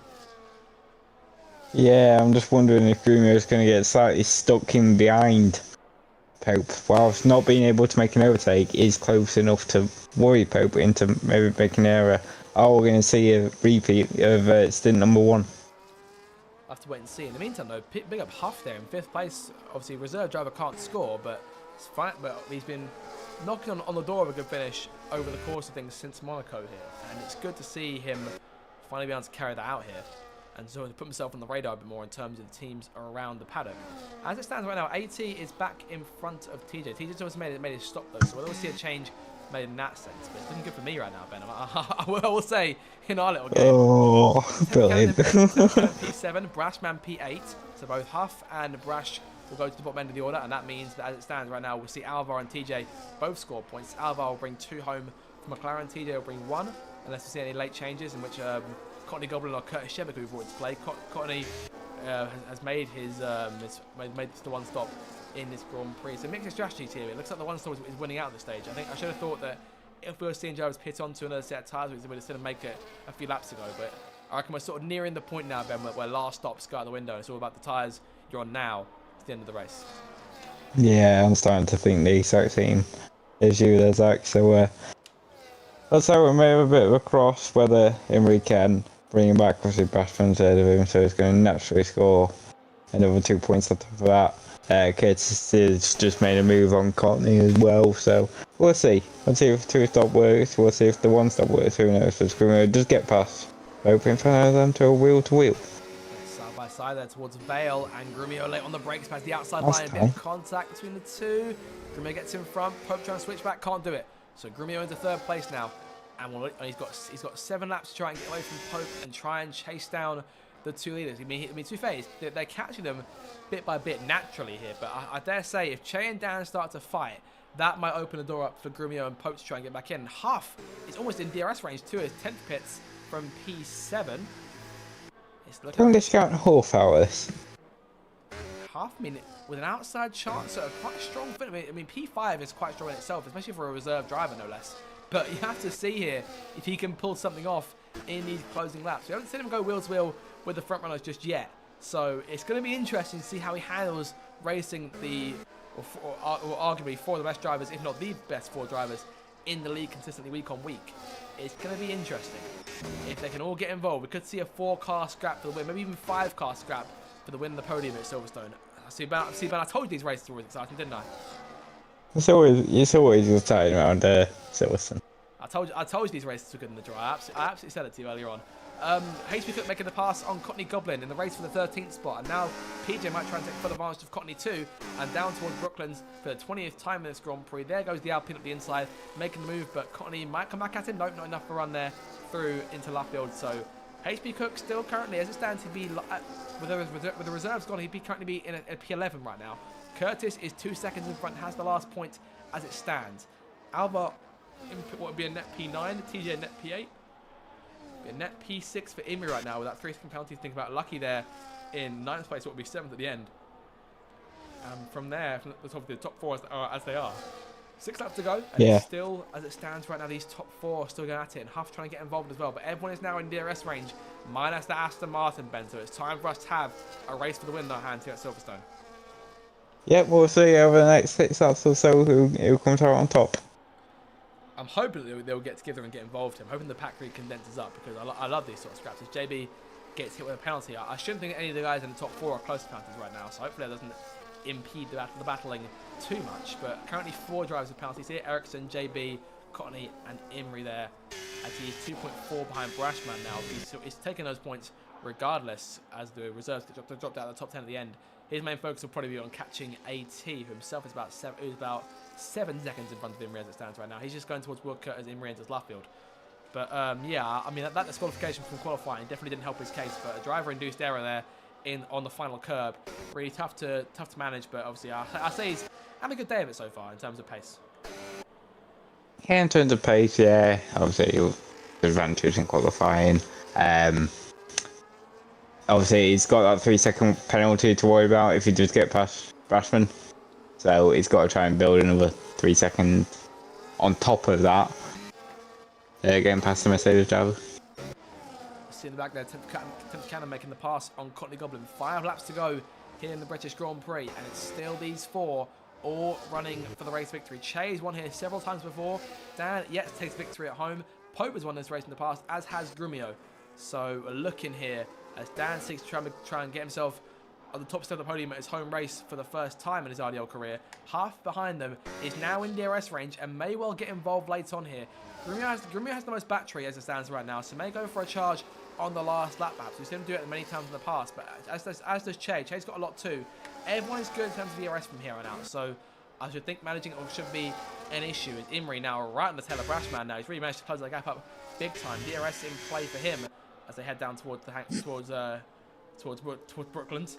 And everyone else is quite separated from here. So look at as though positions are starting to wrap up in this race. Anyone's aren't sort of undecided. It's this race at the top 5. Yeah, absolutely. Yeah. Who do you think is going to come out on top?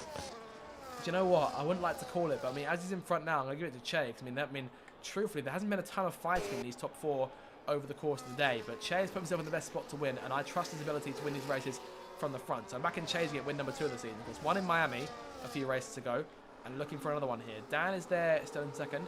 Grumio still third, Pope still fourth. But there's 4 laps to go. Plenty of time for there to be some sort of change, some sort of collision. Anything could happen. But Pope and Huff, perhaps on the verge of falling at the back of the train a little bit here, as they head back towards turn number 1. And Imrie making the pass now, and Brashman through Stowe. Oh!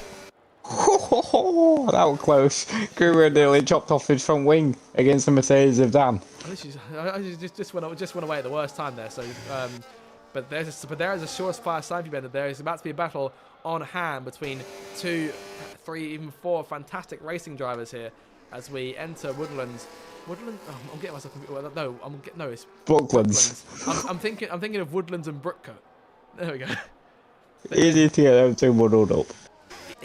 I'd say easily done, but it really shouldn't be for me. But down towards Cops here, Grumio, he's closing a little bit. But for a split second, I was thinking, there's no way he tries to move into Cops, does he? But he's thought better of it as the champion that he is, and may line up a better move here, going towards Stokes. He's right on the tail of Dan this time. He's so close.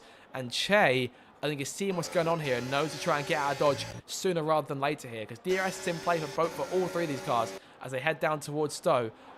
Pope struggling to get involved here. Same thing for Huff. But both of them there in case something goes wrong with the cars in front. Grumio tries to sneak his way up the inside there. Couldn't quite do it. Tries inside again. Contact! Oh! Grumio into the gravel. Holds it. Just. That was tense. But Dan, not to be messed with in these closing laps.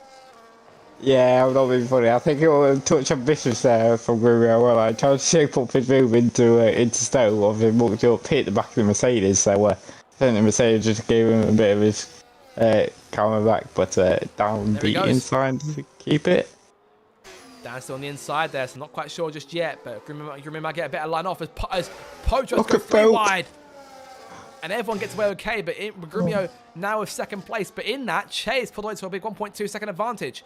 So Grumio may have set away the chances for the 3 cars plan to try and finish higher up in second place. I know Grumio will try and close here on Che in the closing laps, but it's looking as though Che's got a big lead, but it's not out of the woods just yet as Pope tries to challenge Dan. Grumio is long gone from those 3 behind, leaving them for dust, but Che is equally almost a second ahead himself, so still looking good to try and win this thing, but it's still 2.5 laps for Grumio to try and come back. Close is a lot through Muggets and Buckets. I wonder if it's running a bit more downforce than the rest of them. hence why I was struggling to make moves in the on Wellington and the Hanger Straits. Perhaps, but I'm sure he's just as comfortable to ride around there in P5. And actually like to get involved. P5 still a fantastic finish, and his best finish so far by quite a way here in the RDL. Che is 2 laps from glory here at Silverstone once again, but Grumio is just half a second behind. And I think Che's aware from experience of fighting this same driver time and time again in the past, as Grumio is surrounded by 2 of his closest challengers from the previous few seasons, all of whom have got the same sort of level of battery. But Grumio, as he has done in the past, has that factor of DRS. I'd say not worth going for a move just yet. If I'm Grumio, I'm holding myself in line and waiting for a chance to attack in the closing straight, try and give my opponent very little chance to respond in the closing moments. But obviously you saw it there on a couple of laps ago as they went out of Stowe, that Dan was not, that Grumio was ambitious for a move there, but Dan wasn't unwilling to get his elbows out, I'll say that. And Che may need to employ the same sort of thing to try and keep the 10-time champion at bay. I wonder if Che's going to try something unorthodox. I doubt he will. But is Che going to maybe try and back up Grumio just a tad to the point where Dan can have a go at it maybe? Perhaps. Is there a potential game plan in there for Che to go for that move? The lap and a half still to go in this Grand Prix, but I say it takes quite a bit of backing up, and you've got a Hanger Straight coming right there where Grumio's going to have DRS and a big head of steam as they make their way in through the S's once again.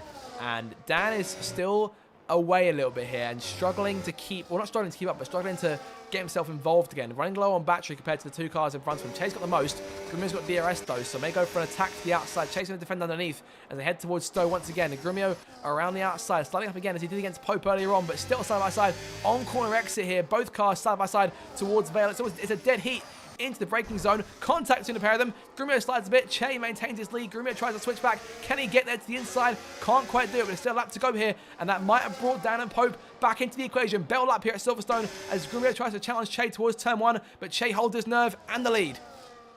Oh, it's so tight. It's so fine margins. We love to see it in the RDL, particularly between the top 5.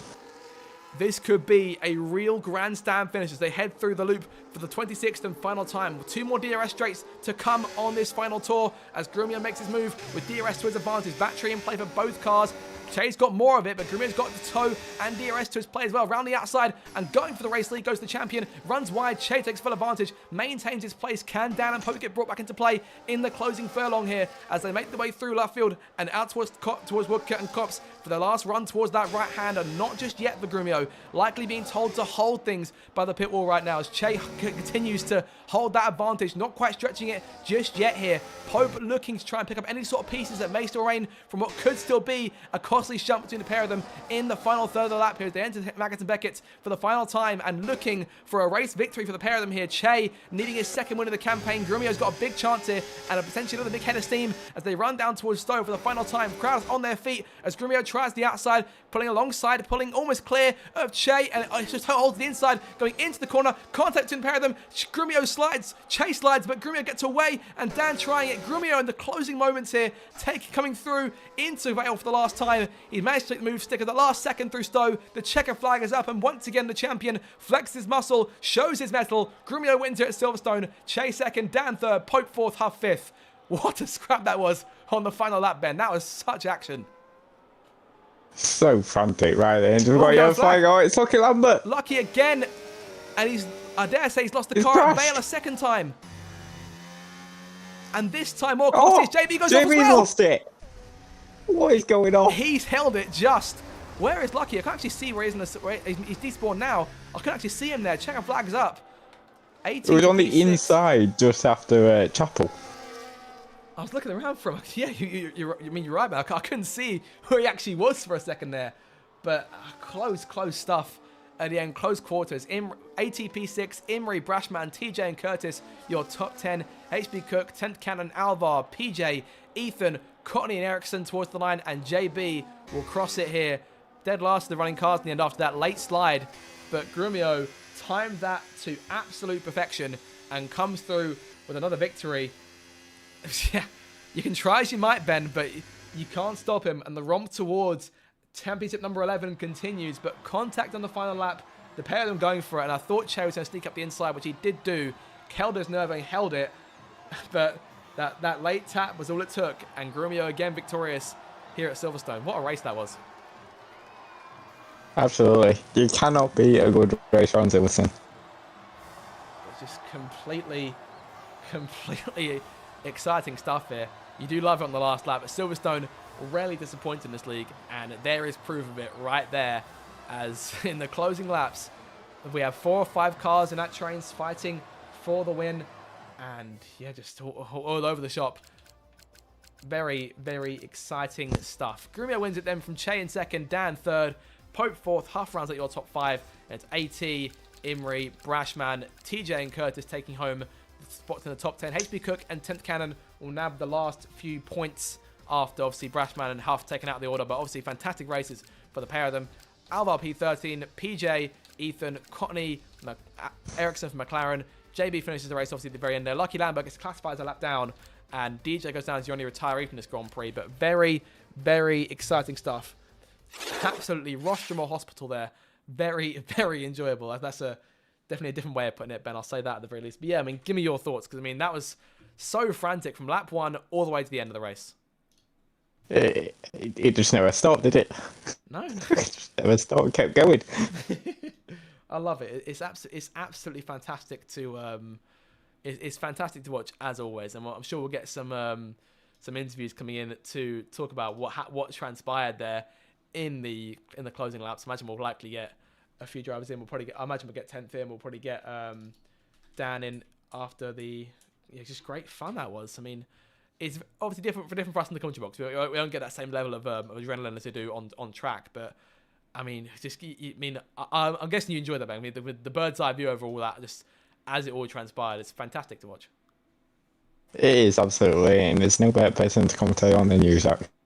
Much appreciated, Ben, and obviously you did a fantastic job today as well. Thoroughly enjoyable, as it always has been over the course of this season. And yeah, I mean, obviously Grumio will extend his lead in the championship, no doubt, by those crucial few points, by 10 to Dan now, so that will put him on a 106-point advantage as the campaign goes forward. But as we are near the halfway point with Belgium next week on the 16th, that'll be an exciting one.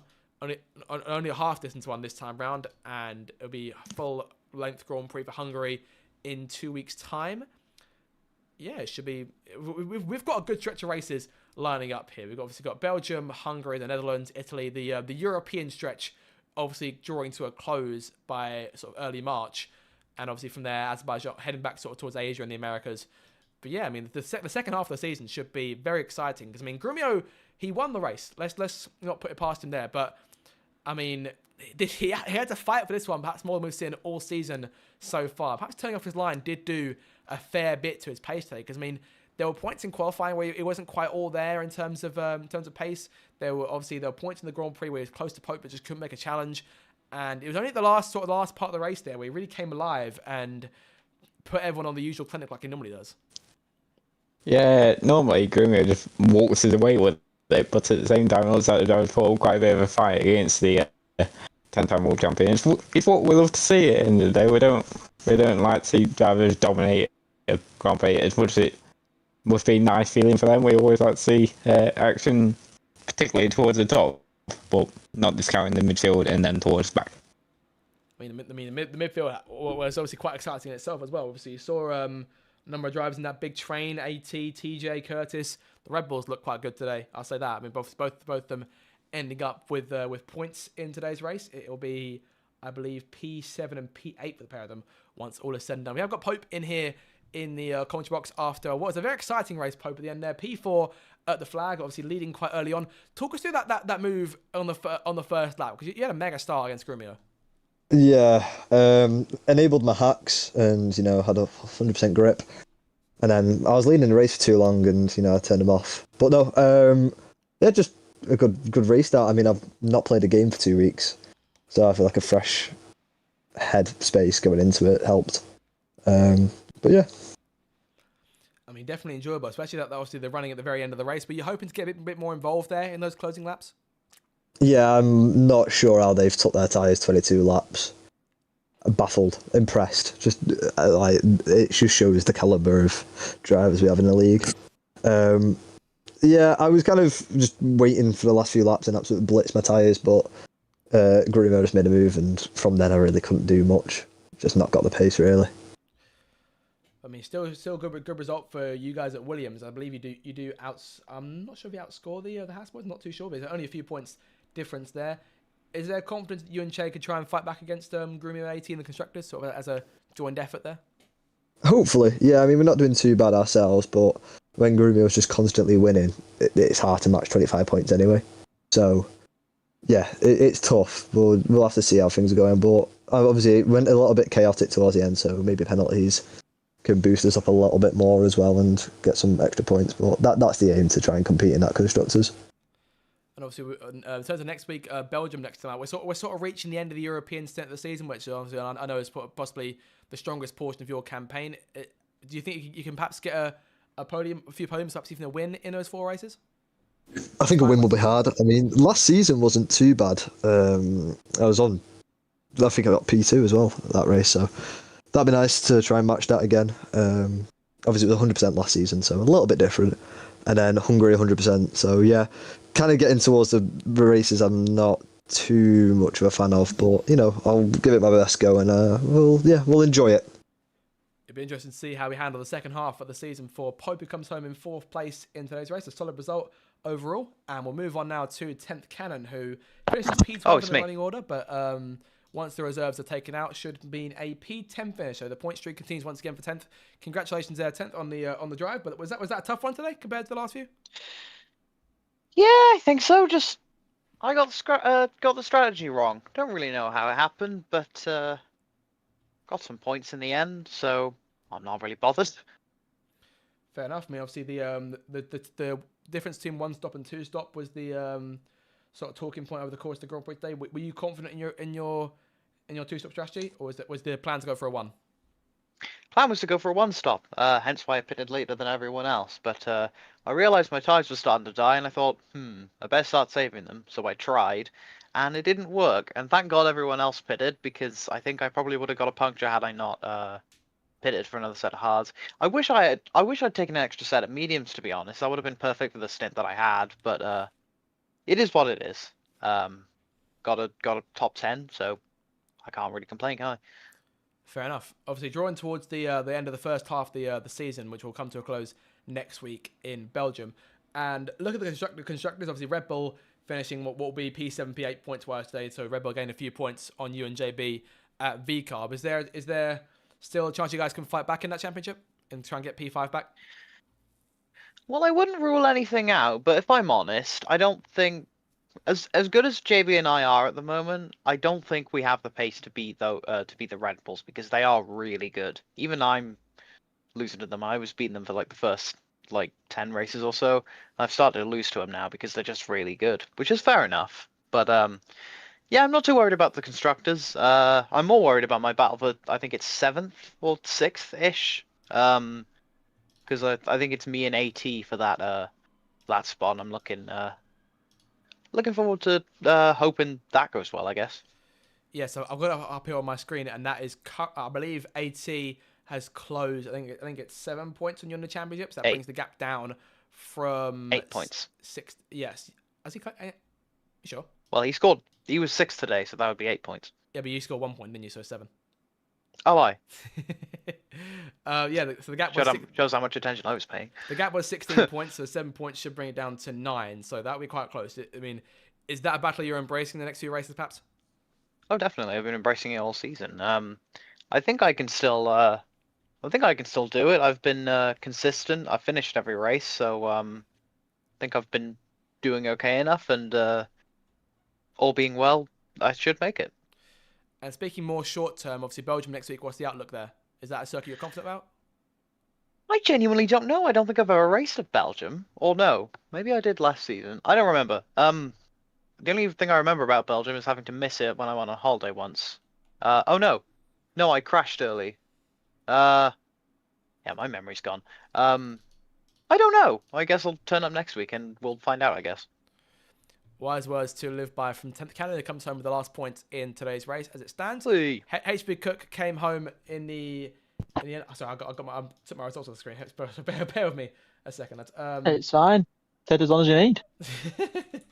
I've got all evening. It's been an evening. Well, HB Cook will come home in P9 with in terms of points, P11 at the flag. Yeah, I mean, I was, obviously, race out last week, but back in this week, and right in amongst the action. Obviously, very exciting stuff in the midfield today. Yeah, you did say that. As I just put in the chat, it's funny how when I'm chasing, I think it was Lambert, Curtis, and TJ, my doodle played recommended song with dramatic music. Perfect song choice, in my opinion. But no, like, quality wasn't great. To be honest, if I'm being fair, I was half looking at the Aston Martin launch and half putting on quality, which is obviously my fault. But I think that was this season one of the best races, like fun-wise for me. You know, I had a few battles, few sends here and there. Like, I had a really good pace. It's just a shame that tire wear on this game is just so bad that unless you're a god or you pretty much know how to deal with 90% tires, it's hard to not do a two-stop on this game. Do you know what? To be fair, I've been noticing that a fair bit myself recently in terms of tire wear over the course of the last few races. Of course, you guys are Sauber, you and Imri. Mercedes have in the last few weeks sort of jumped you guys for third place in the constructors. Is that a gap you guys feel that you can close in the next few rounds, or at least over the course of the second half of the season? Yeah, I think obviously I've missed a few rounds this first half of this season, obviously due to obviously what I do away from this league. But obviously now I think I should be free all season, so obviously I should be here all season, which allows obviously me and Imri to try and challenge Dan and Obsessed. Obviously Obsessed wasn't here today, but you know, so you don't take these opportunities while you can. But no, we're confident in ourselves. Like, well, I'm confident in myself. So obviously do it for drivers, do it for constructors, and we'll just do it at and see what happens. And if I ask, is there a certain circuit you've got your eyes on in terms of potentially a strong result in the next few races? Oh, there's a few. Spa, I did a lead race there yesterday. I quit, and I'd say Abu Dhabi and Brazil. They're like the three that I could pick out. When I've raced in this lead or in others, they're the three tracks where I could easily say I've got pace. But with leads and how the game is at the minute, you just never know what could happen week by week. You could turn up one week and the game is brilliant, you have pace and everything's lovely doubly. You could turn up next week and pretty much game's crap and you get damage on first lap and then you're just miserable all week. So you just got to see what happens. Take it as I come. We'll take it as you come, rather. That is the sentiment for the minute. Do you know, I must say, mate, I love your interviews. The energy you bring to things is fantastic. Right. Well, that'll do it. Sorry, go on. I said I always will bring the energy. Might as well. Vibe Master, HB Cook, then in the commentary box post race here at Silverstone. Well, that was a fantastic race. For those of you guys who did stick around to watch it, thank you very much for joining us for the coverage of tonight's race. I have been Zach RC. Ben, any final words before we sign off? No, other than it's been a blast, and we'll wait for next week. Next week being the Belgian Grand Prix taking place at the Circuit de Spa-Francorchamps on the 16th of February. Same time, same place on the Zach RC channel. Ben, a pleasure as always. Thank you for coming along. Thank you guys for watching. Make sure to like, share, and subscribe for more future audio content. Have a fantastic week, and we'll see you all next time. Goodbye.